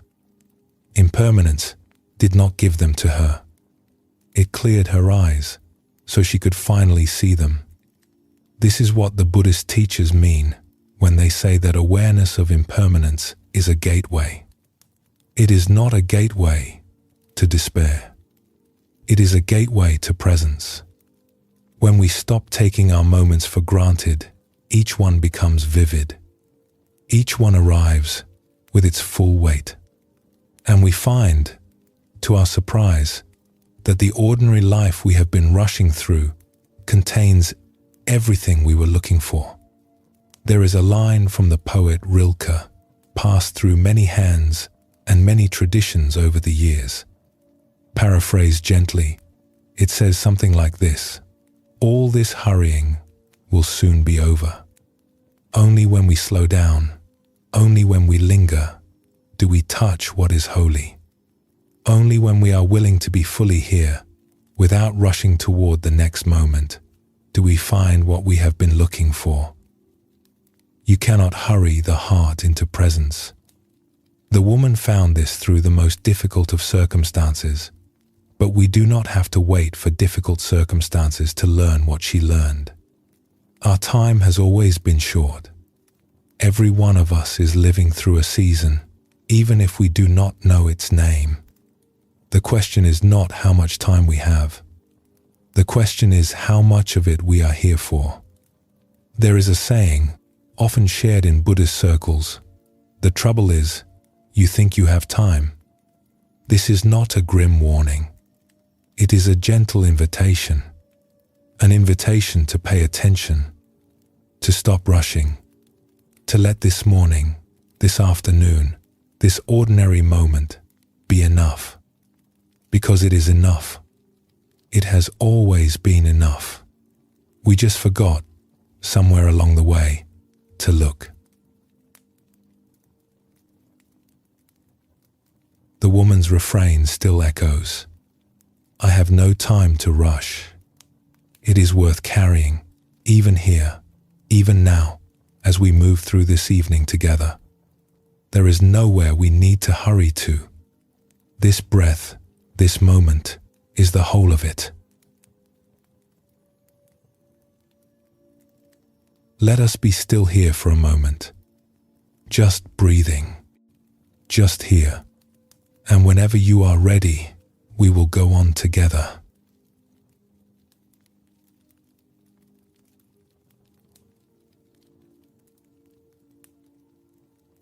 There is a feeling that most of us know but rarely talk about. It has no clear cause.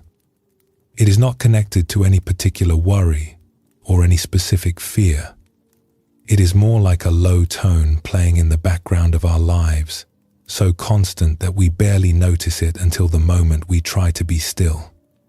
Then we hear it. It sounds like this: something is not quite right. Something needs attention. Something, somewhere, is about to go wrong. We cannot say what it is. If we were asked to name the source, we might not be able to.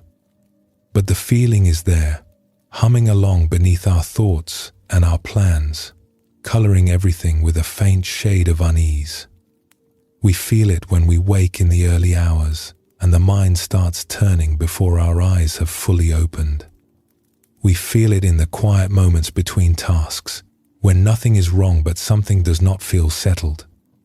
We feel it even in moments that should be restful, sitting with a friend, watching the evening come in, lying in bed with nowhere to be. The body is at rest, but something inside is still scanning, still checking, still on alert. The Buddhist tradition recognized this feeling thousands of years ago. The Buddha saw it clearly and named it as one of the central facts of human life. The word is often translated as suffering, but that is too strong for what we are describing here. A gentler translation is unsatisfactoriness, the pervasive sense that something is off, that this moment is not quite complete, that we should be doing something about something, even if we cannot say what. This is not a mood. It is not depression or anxiety, though it can feed both. It is something subtler and more ancient than that. It is a kind of background hum that runs through the human experience, and understanding where it comes from is one of the most compassionate things we can do for ourselves. Imagine a man who has decided to sit quietly for a while. He has heard that stillness is good for the mind. He finds a comfortable place, closes his eyes, and settles in. For a moment, everything is calm, and then the hum begins. First, a thought about something he forgot to do. Then a thought about tomorrow. Then a review of a conversation from earlier in the day, examining it from a new angle. Then a plan for dinner. Then a worry about something he cannot control. Then a judgment about the fact that he is thinking so much when he is supposed to be sitting quietly. Each thought arrives uninvited, and each one brings a companion. They multiply. They overlap. They create the impression of urgency where no urgency exists. He opens his eyes. He feels frustrated. He feels like he has failed at something that should be simple. If he is patient, and if he has a teacher he trusts, he might bring this frustration to them. I tried to sit quietly, he might say, and my mind would not cooperate. Every time I tried to be still, it got louder. I think something might be wrong with me. And a good teacher, grounded in the Buddhist tradition, would say something like this: nothing is wrong with you. Your mind is doing exactly what minds do. It has been doing this for a very long time, long before you were born. But why does it do this? The man might ask. Why does the mind not want to be still? Because for most of human history, the teacher would say, being still could get you killed. Your mind learned, over thousands of generations, that silence is suspicious, that stillness is dangerous, that the safest thing to do is to keep thinking, keep scanning, keep preparing for what might happen next. Your mind is not broken. It is ancient, and it is trying, in its old way, to keep you alive. This is where the teaching opens into something unexpected, because the restlessness we feel when we try to sit still, the hum beneath our thoughts, is not a personal failing. It is an inheritance. And to understand it, we need to go back a very long way. For most of human history, stillness was dangerous. Our ancestors lived in a world where pausing for too long could mean being caught by a predator, or missing a shift in the weather, or losing track of a threat moving through the tall grass. The ones who survived were the ones who stayed alert. The ones who kept scanning, kept listening, kept their attention moving across their surroundings, even when everything seemed calm. The cautious ones, the watchful ones, the ones who assumed the worst, those were the ones who lived long enough to have children, and their children inherited that caution. This is written into us now. Our bodies remember a world we have never lived in. The part of the mind that is always generating the next worry, always checking the corners, always producing a low-grade sense that something needs attention. That part has been doing its work faithfully for 100,000 years. It does not know about safe rooms and locked doors. It does not know about peaceful evenings and warm blankets. It only knows one thing: stay alert. This is why, when we lie down at night, the mind often starts producing thoughts we did not ask for. Concerns about tomorrow, replays of the day, plans and worries that seem to appear from nowhere. The mind is filling the silence the way our ancestors' minds filled the darkness, with watchfulness, with readiness, with the persistent feeling that we should be paying attention to something, even if we cannot name what it is. We even wake several times each night without remembering it. Our bodies rise briefly to the surface of sleep, check that everything is safe, that no sound or movement requires a response, and then settle back down. We have been doing this for longer than we have been building houses. It is older than language. It is older than fire. And during the day, when we have no pressing task, the mind does something similar. Rather than rest, it generates.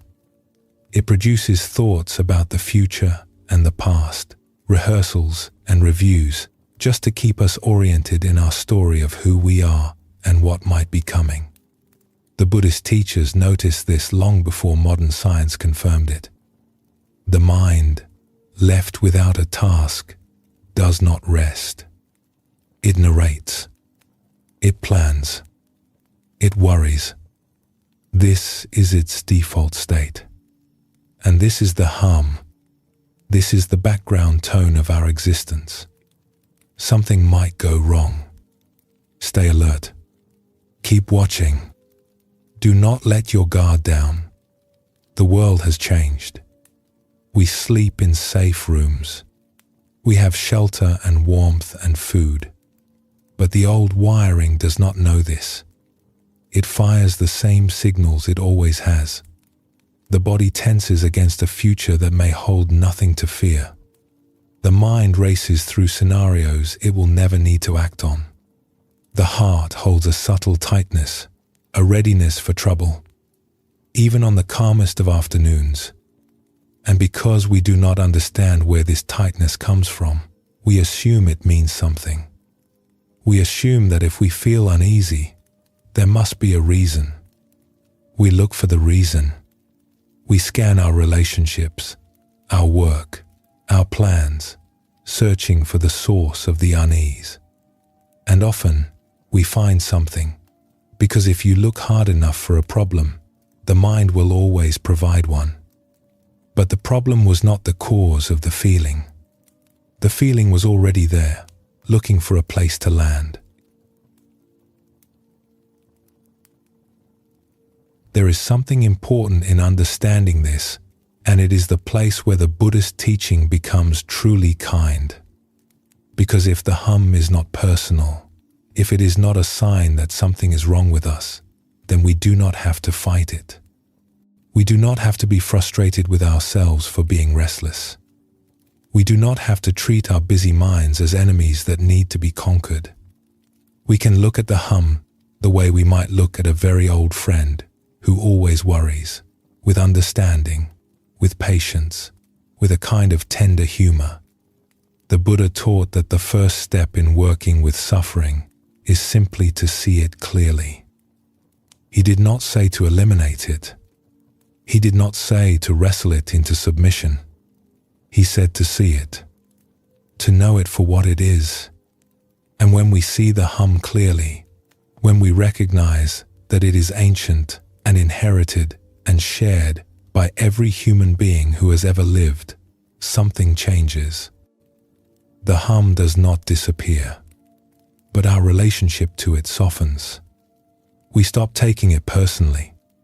We stop believing that it means something is wrong with this moment, and we start seeing it for what it is, the echo of a very old caution, still reverberating in us long after the danger has passed.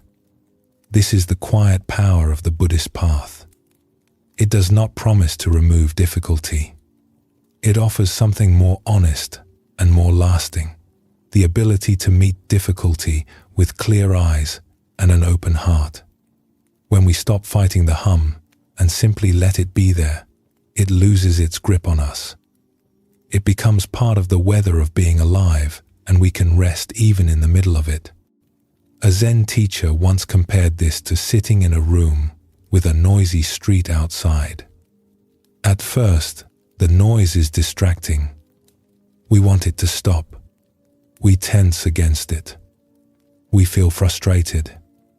But if we sit long enough, something shifts. The noise is still there, but it is no longer a problem. We are no longer fighting it. We are simply here, in a room, with noise, and that is fine. Nothing needed to change except our relationship to it.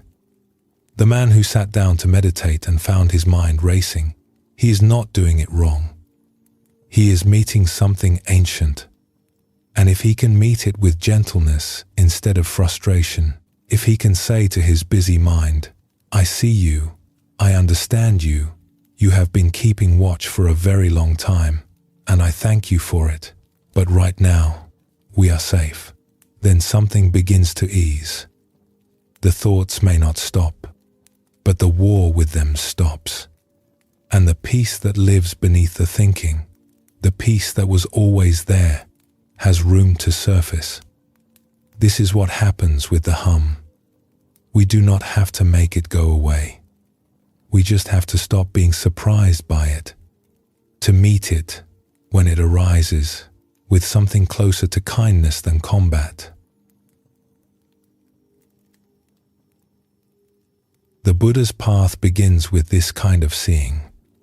He called it clear comprehension, the ability to know what is happening while it is happening, without adding a story on top of it. When we feel the hum and recognize it for what it is, we are practicing this. We are stepping out of the old pattern, even if just for a moment, and meeting our own experience with something warmer than frustration. This kind of seeing is not dramatic. It does not happen in a blinding flash. It happens in small, ordinary moments. A moment of tension in the shoulders, noticed and allowed to soften.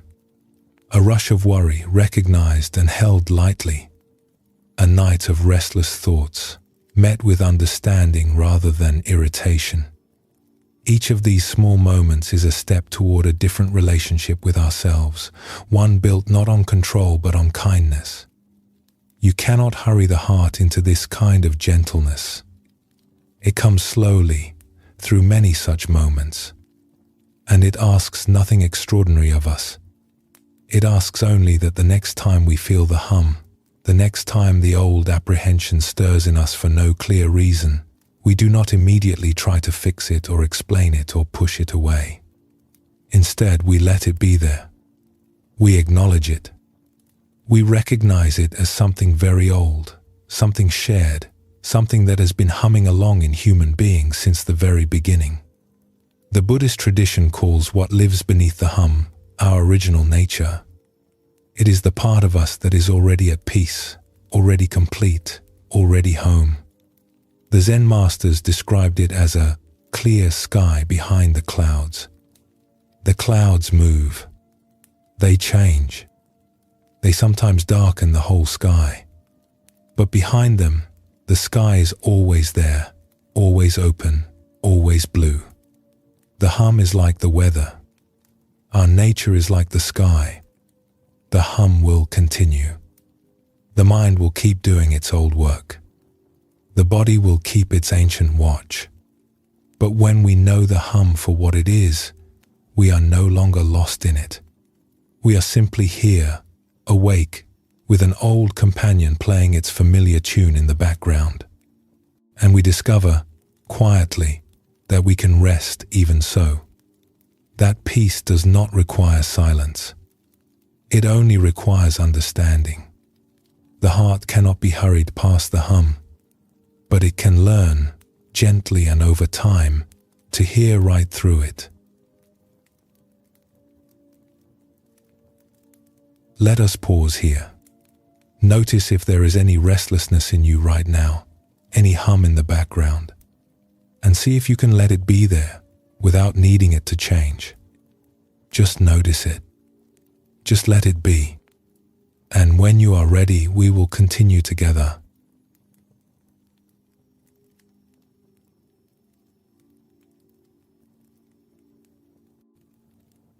How quickly do we react? If we watch ourselves carefully, the answer is almost immediately. Something happens, and before we have taken a full breath, we are already responding. Someone speaks, and we are already forming our reply before they have finished their sentence. A feeling arises, and we are already acting on it. A thought appears, and we are already following it down the corridor, 3 turns deep, before we realize we have left the room. The space between what happens and what we do about it is so small that most of the time we do not even know it exists. We fall through it without noticing. The event and the reaction feel like one thing, a single motion, as if the response were built into the stimulus. We snap at someone and say we could not help it. We reach for comfort and say the urge was too strong. We spiral into worry and say the thoughts just came. In each case, what we are really saying is, I could not find the gap. There was no space between the impulse and the action. It all happened too fast. But the Buddhist tradition teaches that this is an illusion. A powerful one, but an illusion nonetheless. The event and the reaction are 2 separate things. And between them, however brief, there is a gap, a space, a pause. And in that pause, if we can learn to find it, lives something extraordinary. Our freedom. A wise teacher once said it this way: between stimulus and response, there is a space, and in that space is our power and our freedom. The entire Buddhist path, in some sense, is an invitation to widen that space, to find the pause between what arises and what we do next, to stop falling through the gap and instead learn to stand in it, awake and free. This is not an abstract idea. It is something the Buddha himself discovered on a single night, sitting beneath a tree, in one of the most important moments in the history of human understanding. On the night of his awakening, the Buddha sat beneath a tree. He had been searching for a long time. He had studied with the finest teachers of his age. He had practiced severe disciplines, pushing his body to the edge of endurance, starving himself, denying himself sleep, trying to force his way to understanding through sheer effort. None of it had worked. He had reached the end of striving. And so he sat down. He chose a tree at the edge of a forest, a broad tree with deep roots and wide branches. He sat on the ground beneath it, on a cushion of grass, and he made a simple vow: I will not move from this spot until I have found what I am looking for. This is the part of the story that is easy to misunderstand. It sounds like another act of willpower, one more determined push. But it was the opposite. It was a surrender. He had tried everything that effort could give him, and he was finished with effort. He had pushed his body to its limits, and it had not brought him clarity. He had studied with the greatest teachers, and their answers had not satisfied him. He had disciplined his mind with fierce concentration, and still the peace he sought remained just out of reach. Each method had promised to take him somewhere, and each one had left him still searching. So he stopped. He was not going to force anything. He was going to sit and be still and see what happened when he stopped trying. The night deepened. The forest sounds grew louder around him, insects calling to each other across the darkness. The rustle of leaves in a breeze he could feel on his skin. Somewhere nearby, the sound of water moving over stones. The air cooled. The stars brightened overhead, visible through the canopy. And as he sat, things began to arise in his mind. This is the part of the story that is sometimes told as a dramatic battle, a confrontation with a great tempter. But it may be simpler and more useful to understand it as something any of us might recognize. Impulses arose. Thoughts arose. Urges arose. The urge to stand up and move. The urge to plan his next step. The urge to review the past, to analyze what had gone wrong, to rehearse what he might do differently. The pull of desire. Wouldn't it be better to be somewhere else, doing something else, living some other kind of life? The pull of doubt. What if this is pointless? What if there is nothing to find? What if I am wasting my time? Then subtler things. Memories of people he had known, places he had been, conversations he might have had differently. The mind offered him entire lives he could have lived, unspooling like threads in the dark, each one with its own pull, its own promise. Come this way. Follow this thought. This is more interesting than sitting here. And beneath all of it, that familiar background unease. The ancient whisper that said, something is wrong. You should be doing something about it. You should not be sitting still in the dark. Each of these arose. And each time, the Buddha did something very simple. He did not follow it. He did not fight it either.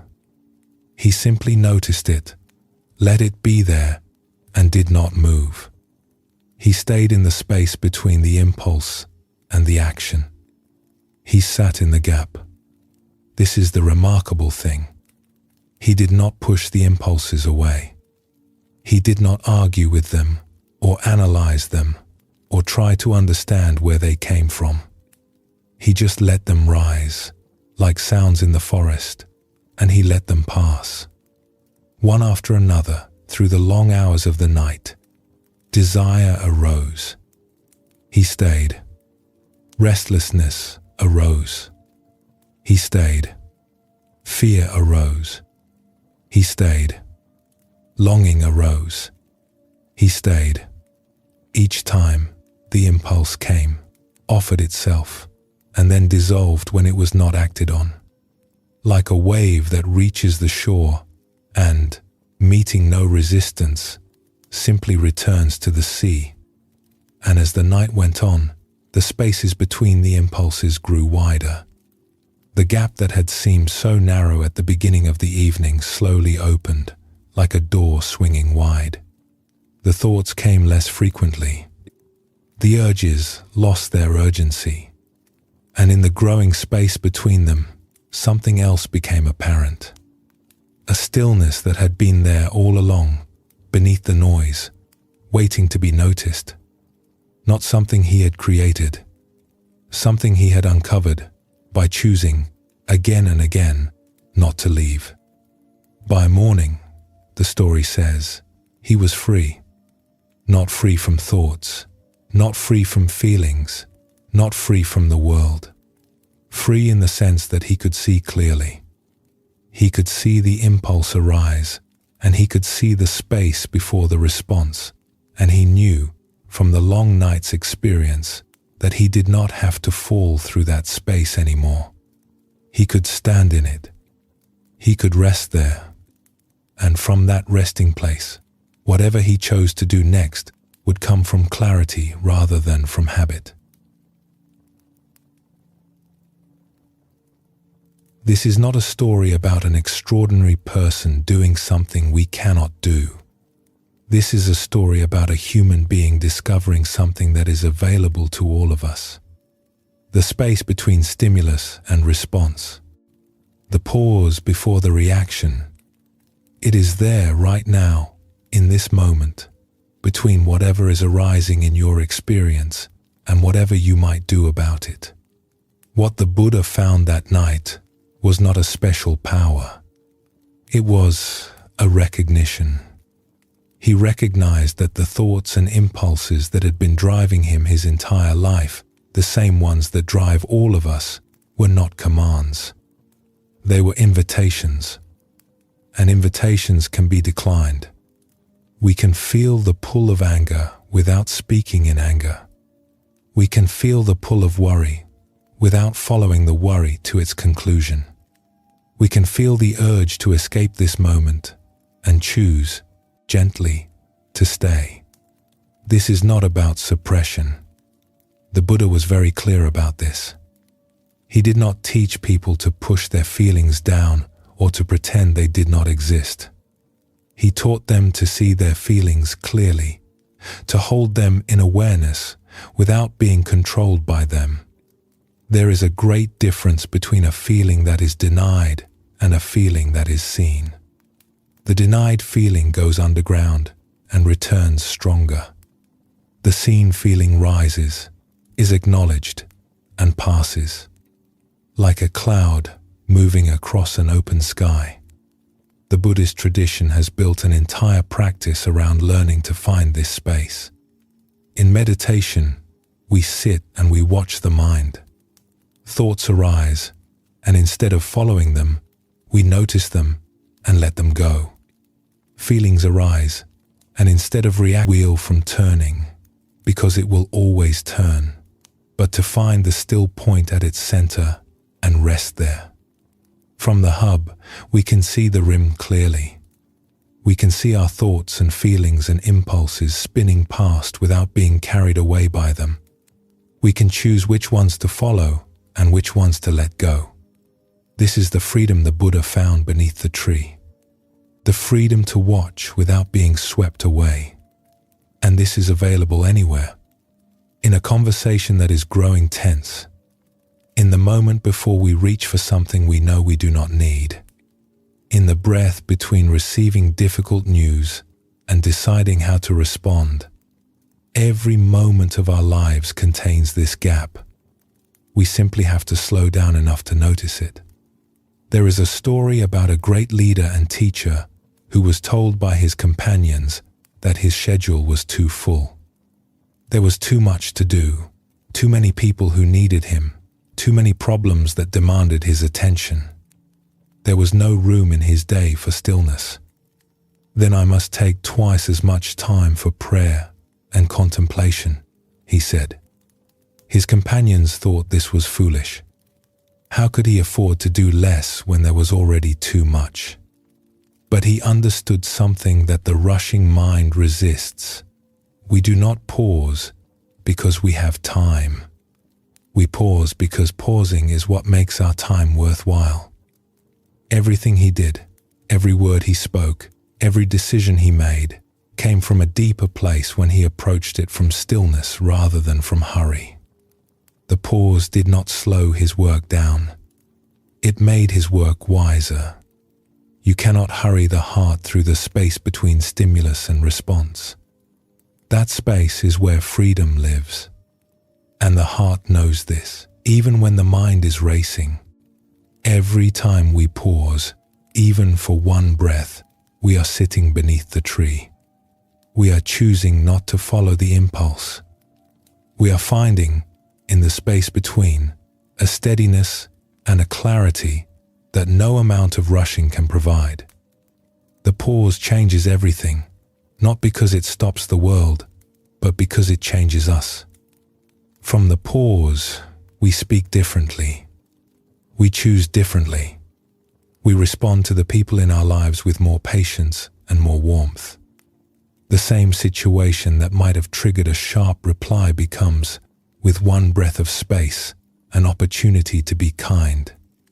The same worry that might have spiraled into an hour of restless thinking becomes, with one moment of recognition, just a thought, just a sound in the forest, just a wave returning to the sea. The Buddha sat through one long night and discovered the space that had always been there. We do not need an entire night. We need one breath, one moment of choosing to stay rather than react, one small pause in which we remember that we are not our impulses, and that between what happens and what we do, there is room for something wiser and kinder to emerge. The pause is always available. It does not require preparation or special circumstances. It lives in every moment, at the center of the turning wheel, quiet and steady, waiting for us to come home to it. Let us rest in that space now. Just this breath, just this moment. Nothing to react to, nothing to do. And whenever you are ready, we will go on.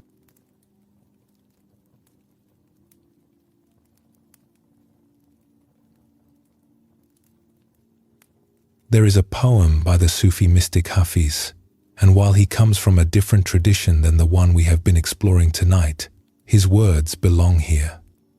Paraphrased gently, the poem says something like this: the saint knows that the whole spiritual path is a kind of game, and that something wonderful has already happened.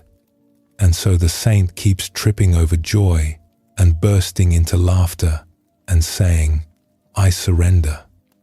But most of us, the poet says, still think we have 1,000 serious moves to make. 1,000 serious moves. That is a good description of how many of us approach our lives. We are serious about our work. We are serious about our relationships. We are serious about our growth and our plans and our futures. We take ourselves seriously, and we take the game seriously. And we move through our days with the focused determination of someone who believes that one wrong step will cost them everything. The Buddhist tradition has something to say about this. It says, what if the game is lighter than you think? What if the love you are working so hard to earn is already here? What if the connection you are striving toward is something that appears on its own the moment you stop striving? There is a well-known saying that angels fly because they take themselves lightly. The Zen tradition has its own version of this. Zen masters are famous for laughing at unexpected moments, for giving absurd answers to serious questions, for responding to deep philosophical inquiries with a clap or a shout, or a simple instruction to go wash the dishes. This is not because they are unserious. It is because they have seen through the heaviness. They have discovered that the thing we are all searching for is not hidden behind some final, serious move. It is right here, in the middle of the game, waiting for us to lighten up enough to notice. What does this have to do with love? Everything. Consider what happens when we are in a hurry. We pass through conversations without landing in them. We sit beside the people we care about while our minds are somewhere else entirely. We say "I love you" on our way out the door, already reaching for our bag, already thinking about the road ahead. The words are true. The feeling is real. But the person receiving them can sense the difference between love that is present and love that is passing through on its way to somewhere else. The Buddhist teacher Thomas Merton once wrote that our habitual rushing is a form of violence. He did not mean physical violence. He meant that speed violates something deep in us and in our relationships. It violates the natural rhythm of connection, which is slow. It takes time to truly see another person. It takes stillness to feel what they are feeling. It takes a kind of unhurried attention that the busy mind finds very difficult to offer. We know this from experience, even if we have never put it into words. We know the difference between a conversation where someone is fully with us and a conversation where they are glancing at the clock. We know the difference between being listened to and being waited out. We know the difference between sitting with someone who has nowhere else to be and sitting with someone who is already halfway to the next appointment. These differences are not subtle. They are the difference between feeling loved and feeling managed. And yet, most of the time, we are the ones who are rushing. We are the ones glancing at the clock, the ones with somewhere else to be. We love the people in our lives, and we are often too busy to show them in a way they can feel. There is a story about two old friends who had not seen each other in many years. They had studied together at a monastery when they were young and had gone their separate ways, one to teach in the cities, the other to live quietly in the mountains. After a long time apart, the one from the city made the journey to visit his old friend. He arrived tired and buzzing with the energy of travel. His mind was still full of the life he had temporarily left behind. Students who needed him, lessons he was preparing, a disagreement with a colleague that he was turning over and over in his thoughts. Even as he walked the final stretch of mountain path, his mind was composing replies to arguments that were happening somewhere far away. His friend welcomed him with tea and a warm smile and very few words. They sat together on a porch overlooking a valley. The mountains were blue in the distance, and the air smelled of pine. The mountain friend poured tea slowly and carefully. He did not ask about the journey, or about the city, or about any of the things the traveler expected to discuss. He simply sat there, present, quiet, at ease. The traveler found this uncomfortable at first. He was used to filling silences. He was used to conversations that moved with purpose, that covered ground, that arrived somewhere useful. Silence, in his life, usually meant something had gone wrong. He started talking about his work, his students, the disagreement with his colleague. He described it in detail, presenting his side, building his case, growing animated as he spoke. His friend listened, nodding occasionally, sipping his tea, but did not seem to be in any hurry to offer an opinion. After a while, the traveler ran out of words. The things he had been carrying, the plans and complaints and analyses, they had all been spoken, and there was nothing left to say. A silence settled between them. Not an awkward silence. Something more like a clearing after a storm. "I have been talking the whole time," the traveler said. "Yes," his friend said gently. "I have not asked you a single question about your life. That is all right. You had a lot to set down. It is heavy to carry all of that up a mountain." The traveler looked at his friend, really looked at him, for the first time since arriving. He noticed the lines around his eyes, the calm in his expression, the way he held his teacup in both hands as if it was something worth holding carefully. And he felt something shift in himself, as if a tight knot behind his ribs had quietly loosened. "How are you?" he asked. And this time, he meant it. He was not asking to be polite. He was not asking while composing his next sentence. He was asking because he genuinely wanted to know, and he had finally slowed down enough to receive the answer. His friend smiled. "I am well," he said. "And now, so are you." They spent the rest of the afternoon on that porch, talking and listening in a way they had not done since they were young men with nothing to prove. The traveler noticed that the conversation had a different quality than the ones he was used to. There was no performance in it. Neither of them was trying to be impressive or interesting or helpful. They were just two people, being with each other, fully, without hurry.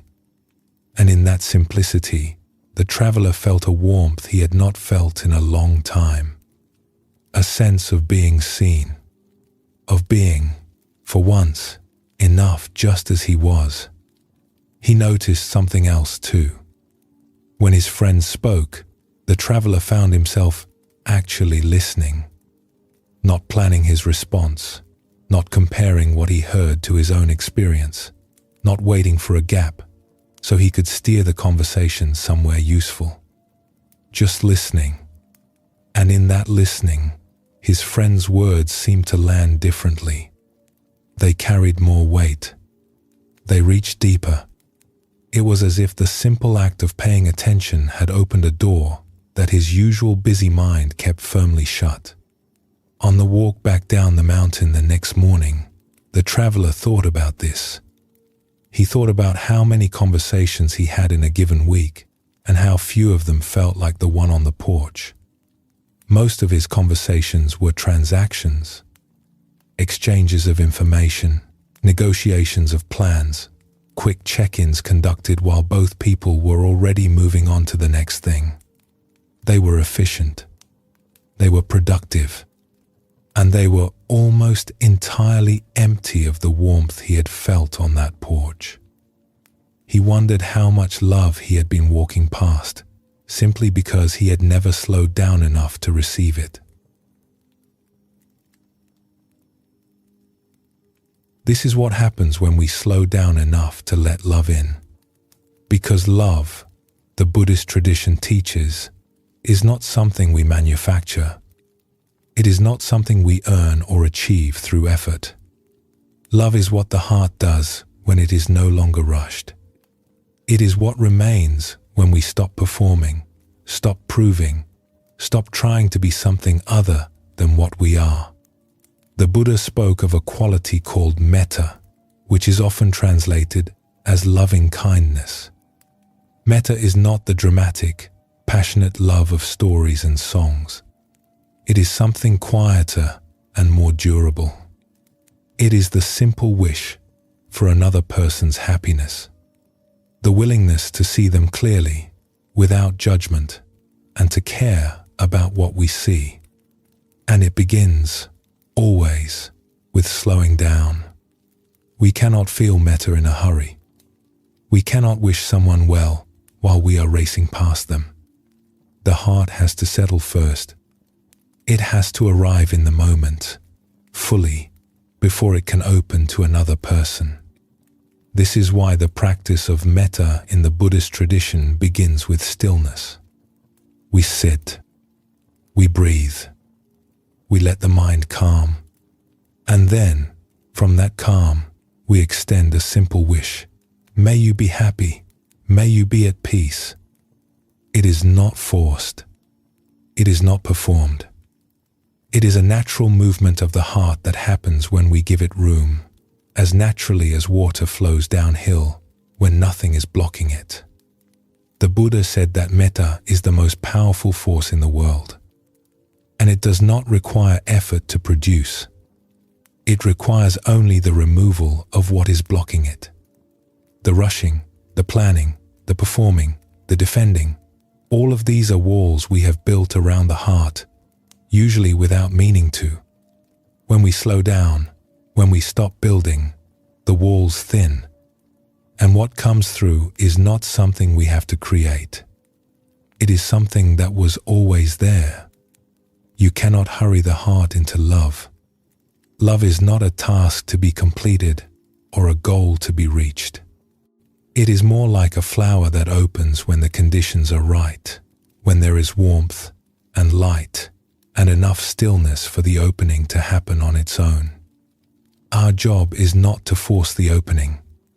Our job is to create the conditions, to slow down, to pay attention, to stop believing that we have 1,000 serious moves to make, and instead to trust that the most important move is the simplest one, to be here, fully, with whoever is in front of us. The traveler on the porch discovered this in an afternoon. After years of performing and producing and rushing through conversations on his way to somewhere else, he sat still long enough for the knot to loosen and the heart to open. And what he found there was not something new. It was something very old.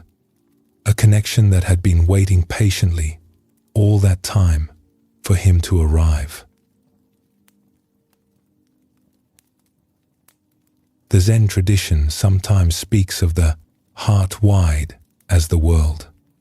It is a phrase that points to something most of us have felt, if only in glimpses. Those moments when the boundary between ourselves and another person becomes thin. When we feel, deeply and without effort, that we belong to each other. That the love we have been searching for is not something rare or distant, but something woven into the fabric of being alive. These moments come when we least expect them. They come in quiet conversations that go deeper than we planned. They come in shared silences that feel more intimate than words. They come when someone looks at us and we can tell, without anything being said, that they see us clearly, and that what they see is enough. These moments are not produced by effort. They cannot be scheduled or engineered. They happen when we let go of our seriousness long enough to be surprised. When we stop managing and start receiving. When we trust that the heart, given room, knows exactly what to do. The poet Hafiz was right. We do think we have 1,000 serious moves to make, and the moves feel very real, very urgent, very important. But the saints and the sages and the quiet old friends on mountain porches have seen through the game. They have discovered that the most important move was always the simplest: to stop, to look, to listen, to let the heart do what it was made to do. You cannot hurry the heart into this kind of openness, but you can stop rushing long enough to let it happen. And when it does, it is the simplest and most ordinary thing in the world. Two people sitting together, a cup of tea held carefully, a question asked with genuine interest, and a warmth that fills the space between them, not because either of them created it, but because they finally stopped doing everything that was keeping it out. Let us sit with this warmth for a moment. Feel it, wherever it is. And when you are ready, we will continue together, one last time.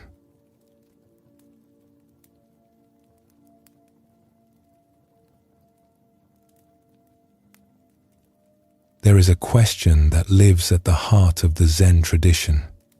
It has been asked in monasteries and on mountaintops and in quiet rooms for over 1,000 years. It is not a riddle, and it is not a trick. It is the simplest question a person can ask, and yet it is the one we most often forget to consider.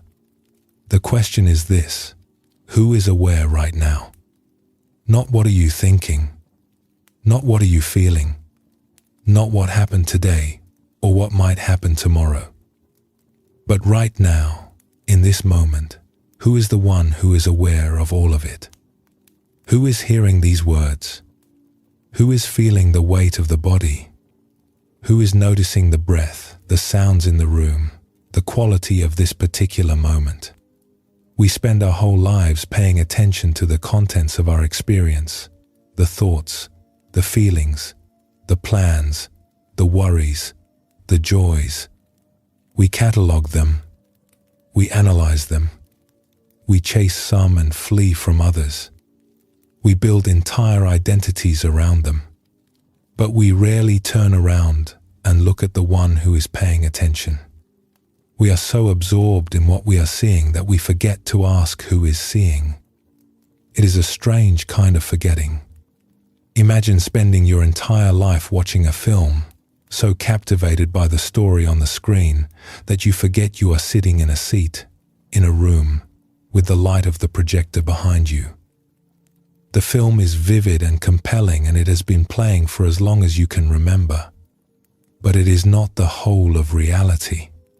There is also the one who is watching. And that one, the watcher, the one who is aware, has been here the whole time, quiet and steady, never once appearing on the screen. The Zen tradition considers this the most important question a person can explore, not because the answer is complicated. In fact, the answer may be the simplest thing there is, but because the looking itself, the turning of attention back toward its own source, changes everything. A Zen master was once asked by a student, "What is the most important thing?" The master said, "Who is the one asking?" The student paused. "I am." "Then that is the most important thing," the master said. "Find out who that is." Throughout this evening, we have been exploring what happens when we slow down. We have seen how listening becomes generous when we give it time. We have seen how the stories we tell about each other dissolve when we pause long enough to look again. We have sat with a traveler in a small room who discovered that suffering lives in the future, not in the present moment. We have watched an old man drink tea on a bench and find that just being here is enough. We have noticed the invisible map that keeps us in motion and felt the ancient hum that keeps us on guard. All of these teachings, different as they are, point in the same direction. They all point here, to this moment, to whatever is present right now, before we add anything to it, before we interpret it, or resist it, or try to make it into something else. And now, in this final stretch of our journey together, we arrive at the deepest question the Buddhist tradition has to offer. After all the pausing, after all the softening, after all the letting go, what remains? When we stop rushing and stop reacting and stop performing, who is still here? The Zen tradition has a practice called the backward step. It was named by the great Zen master Dogen, who lived in Japan many centuries ago. The backward step is exactly what it sounds like. Instead of reaching forward, instead of seeking the next experience, or the next insight, or the next accomplishment, we step back. We relax into what is already here. We stop trying to get somewhere, and instead, notice where we already are. This goes against everything we have been taught. Our whole lives, we have been trained to move forward, to seek, to strive, to reach for the next thing. The backward step asks us to do the opposite. It asks us to release the effort entirely and simply rest in what is present. This is different from the kind of meditation that aims to achieve a particular state. The backward step does not try to calm the mind or produce a feeling of peace or arrive at any destination. It simply rests in what is here. If the mind is busy, it rests in that. If the body is tense, it rests in that. If there is noise, it rests in that. It does not change anything. It simply notices, with a kind of gentle curiosity, what is here when we stop adding. Dogen described it as turning the light around. Instead of shining the light of our attention outward, onto the world, onto our problems, onto our plans, we turn it around and shine it back toward the one who is looking. And what we find there, when we make this simple turn, is not what we expected.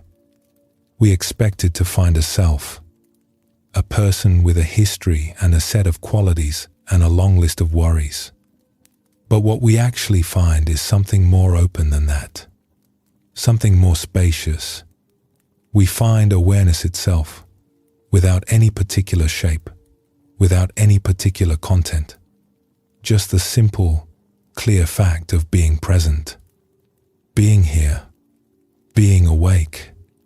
And what we find when we take this step is surprising. We find that this awareness does not need to be created. It does not need to be earned or achieved. It is the most basic fact of our existence. We are aware. Before any thought, before any feeling, before any experience, there is the simple fact that someone is here, noticing. That awareness is not something we do. It is something we are. Think of it this way. Right now, you are hearing sounds. Perhaps the sound of a voice, or of the room around you, or of silence itself. You are aware of those sounds. But the awareness that hears them is not one of the sounds. It is something else entirely. It is the space in which the sounds are happening. The sounds come and go. The awareness remains. The same is true of thoughts. Thoughts arise and pass, one after another, all day and all night. But the awareness that notices them is not a thought. It is what the thoughts are appearing in. It is the sky behind the weather. The same is true of feelings. Feelings rise and fall, sometimes gently, sometimes with great intensity. But the awareness that holds them is not a feeling. It is something steadier, something wider, something that does not come and go. This is what the Buddhist tradition calls our original nature.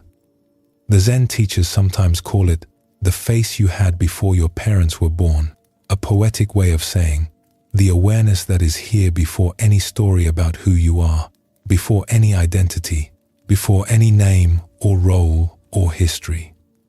Just this, just the fact of being aware, just the openness in which everything is happening. The Buddha spoke of 3 gifts that come from learning to pause, from finding the still center in the middle of our spinning lives. The first gift is emotional healing.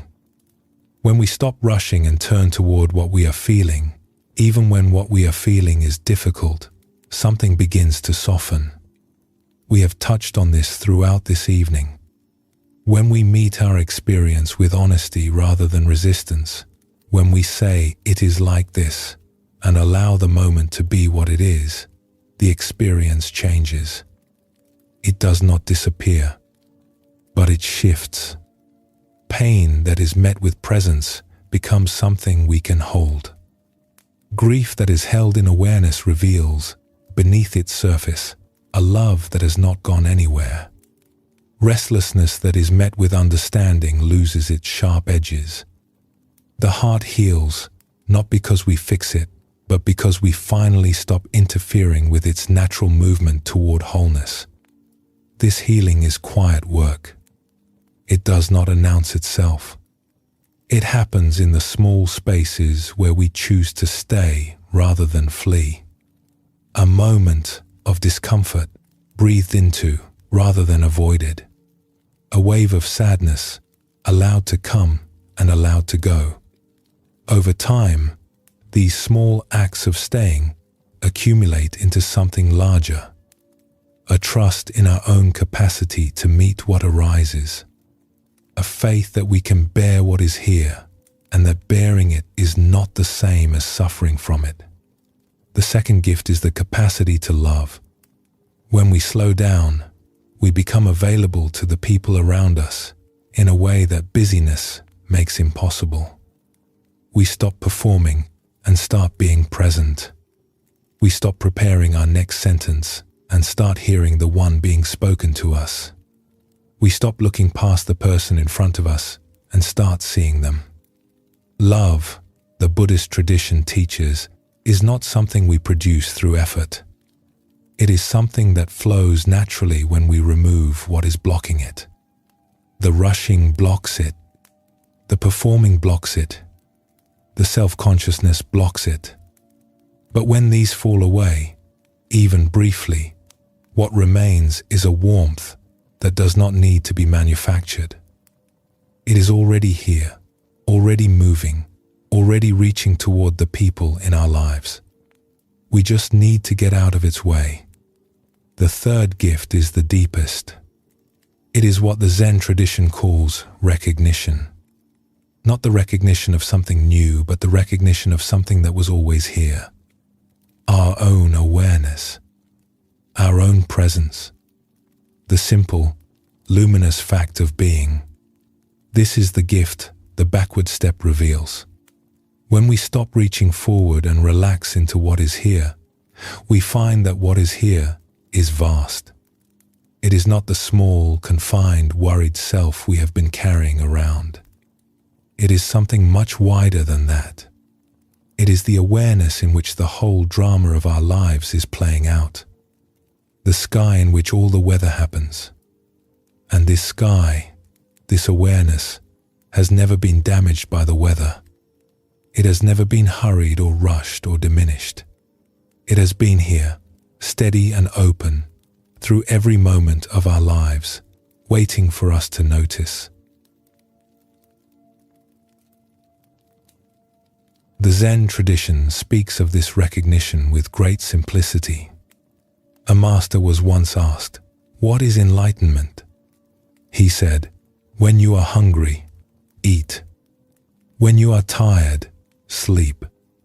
The student was confused. "Everyone does that," he said. "How is that enlightenment?" "Most people," the master replied, "when they eat, do not simply eat. They think about 1,000 things while eating. When they sleep, they do not simply sleep. They worry while sleeping. The enlightened person just eats, just sleeps, just does whatever they are doing, completely, without adding anything.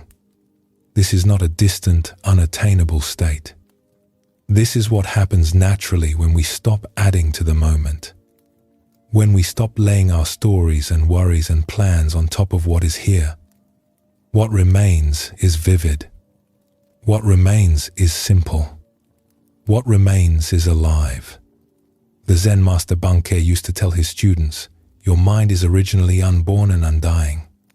It is not something that can be lost, because it was never gained. It is simply what you are."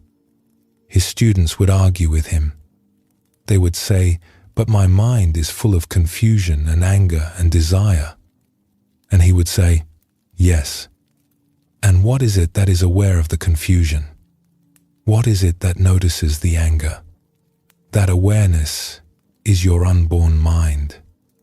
It has never been confused. It has never been angry. It has been here, clear and open, the entire time." This is the invitation of the backward step, to stop identifying with the contents of the mind and to rest in the awareness that holds them. The thoughts will continue. The feelings will continue. The hum will keep humming and the map will keep unfolding. But we are not the thoughts. We are not the feelings. We are not the hum or the map. We are the awareness in which all of it arises and passes. And that awareness is already free, already at peace, already home. You cannot hurry the heart toward this recognition. It cannot be forced or manufactured or achieved through effort. But the beautiful truth is that you do not need to hurry because the awareness is already here. It has always been here. You are not trying to find something that is hidden. You are trying to notice something that is so close, so constant, so present, that you have been looking right through it your entire life. The Zen master Huang Po said it simply. People are afraid to forget their minds, fearing to fall through the void with nothing to hold on to. They do not know that the void is not really void, but the realm of the real. What he means is this: when we let go of our thoughts, when we stop clinging to our stories and our identities and our plans, we do not fall into nothing. We fall into everything. We fall into the vast, warm, open awareness that has been holding us all along. This is where all the teachings of this evening arrive. Every story, every reflection, every pause has been pointing here, to this simple recognition that the peace we have been looking for is not something we need to create. It is what we are. The woman who kept the gate at the old monastery knew this, in her way. She did not need to produce wisdom. She simply listened, and the wisdom was in the listening. The old man on the bench knew this. He did not need to fill his days with achievement. He simply sat, and the sitting was full. The woman who stopped rushing knew this. She did not need to hurry. The hurrying was what had been keeping her from the life that was already hers. The traveler on the mountain porch knew this, when the knot behind his ribs finally loosened, and he asked his old friend a single honest question. Each of them, in their own way, took the backward step.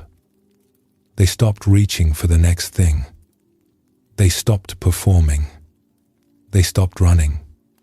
And what they found, right where they were, was more than enough. You cannot hurry the heart, but you were never asked to.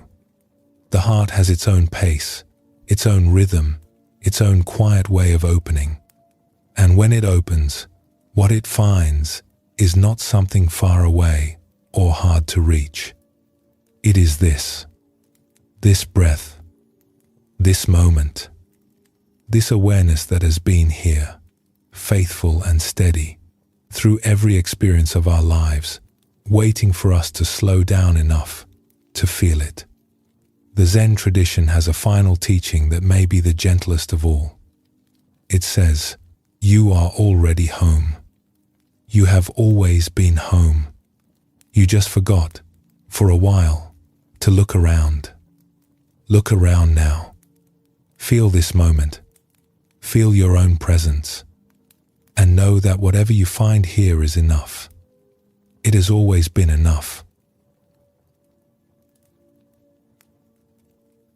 Let us rest here, in this stillness, for as long as it lasts. There is nowhere else to be. There is nothing left to seek. Just this. Just here.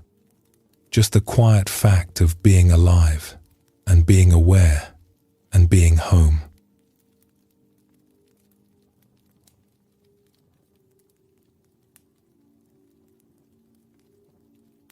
There was once a young fish who had heard, from the older fish in the river, about something called the ocean. It was supposed to be vast and deep and beautiful beyond imagining. The young fish became consumed with the desire to find it. She swam upstream. She swam downstream. She asked every creature she met, "Where is the ocean? How do I get there?" Some pointed her in one direction. Some pointed her in another. Some told her the ocean did not exist and she should stop searching.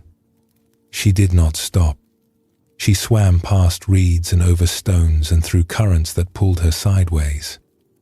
She swam through cold water and warm water and water so still it felt like glass.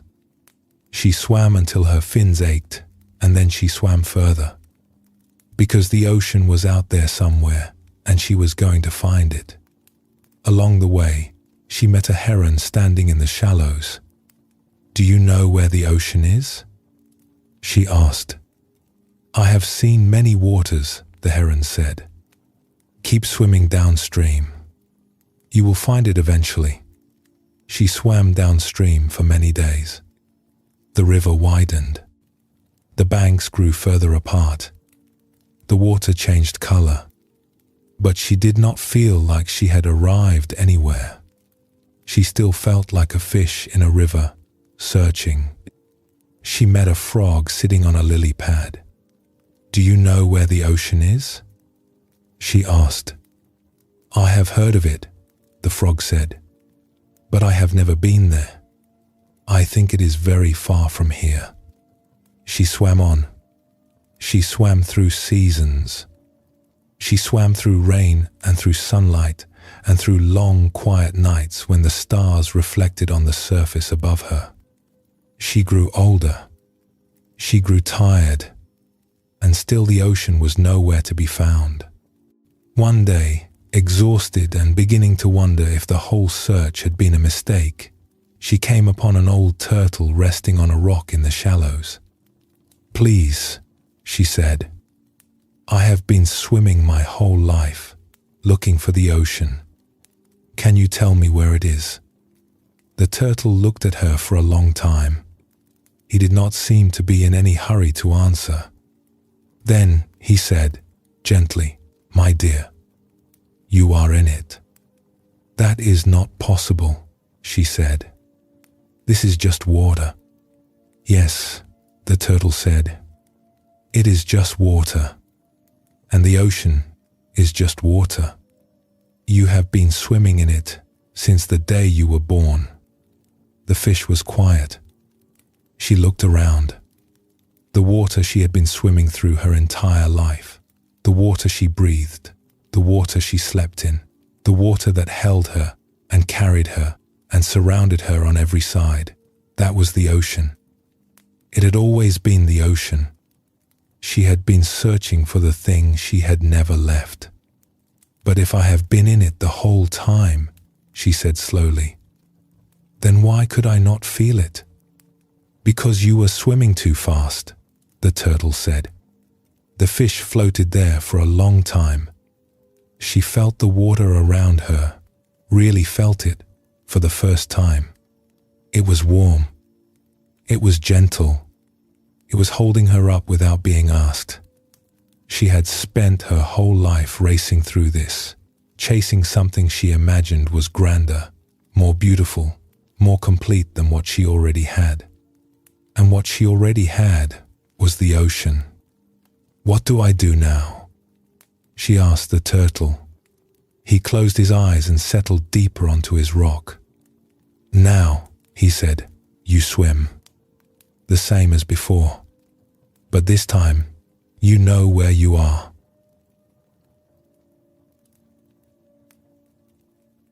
We spend so much of our lives searching for peace, for meaning, for a feeling of home. We rush from one experience to the next, one practice to the next, one promise to the next, always believing that what we are looking for is somewhere ahead of us, somewhere we have not yet arrived. But the Buddhist tradition, the Zen masters, the Buddha himself, they all point to the same quiet truth. You are already in it. The peace you are seeking is the awareness you are seeking it with. The home you are longing for is the ground you are standing on. The love you are reaching for is the heart that is doing the reaching. You cannot hurry toward what is already here. You can only slow down enough to notice it.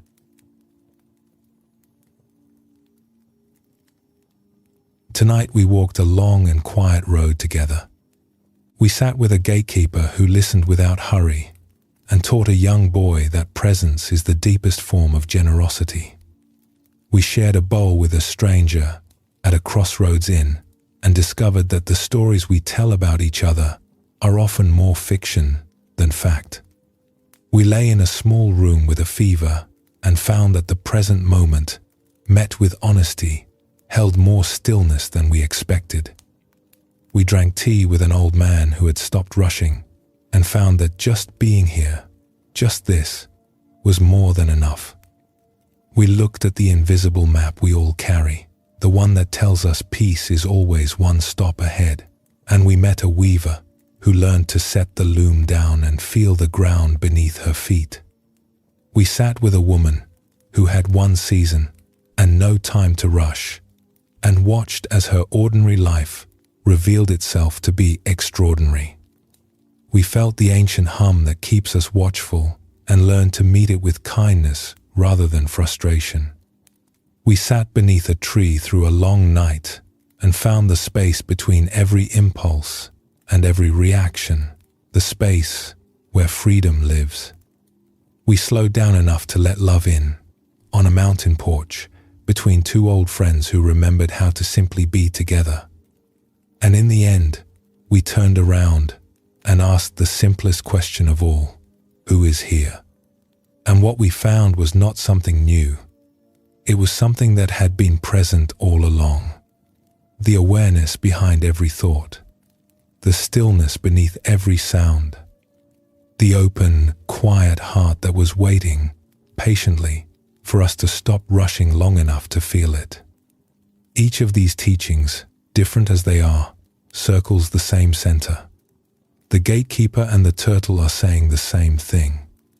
The old man on the bench and the Buddha beneath the tree are pointing in the same direction. The woman with one season and the weaver who set down her loom both discovered the same truth. It is here. It was always here. The only thing that kept us from it was the speed at which we were moving. The Buddhist tradition does not ask us to become different people. It does not ask us to leave our lives behind or retreat to a monastery or sit for hours in silence. It asks something much simpler and, in its own way, much harder. It asks us to be where we are, fully, without rushing to the next place, without adding a story about how this moment should be different. Just here, just this.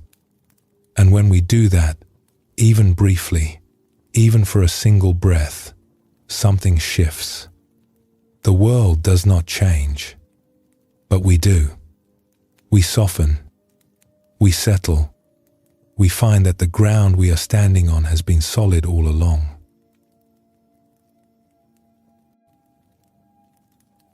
The fish spent her whole life looking for the ocean. We spend hours looking for peace. And the answer, in both cases, is the same. It is not somewhere else. It is here.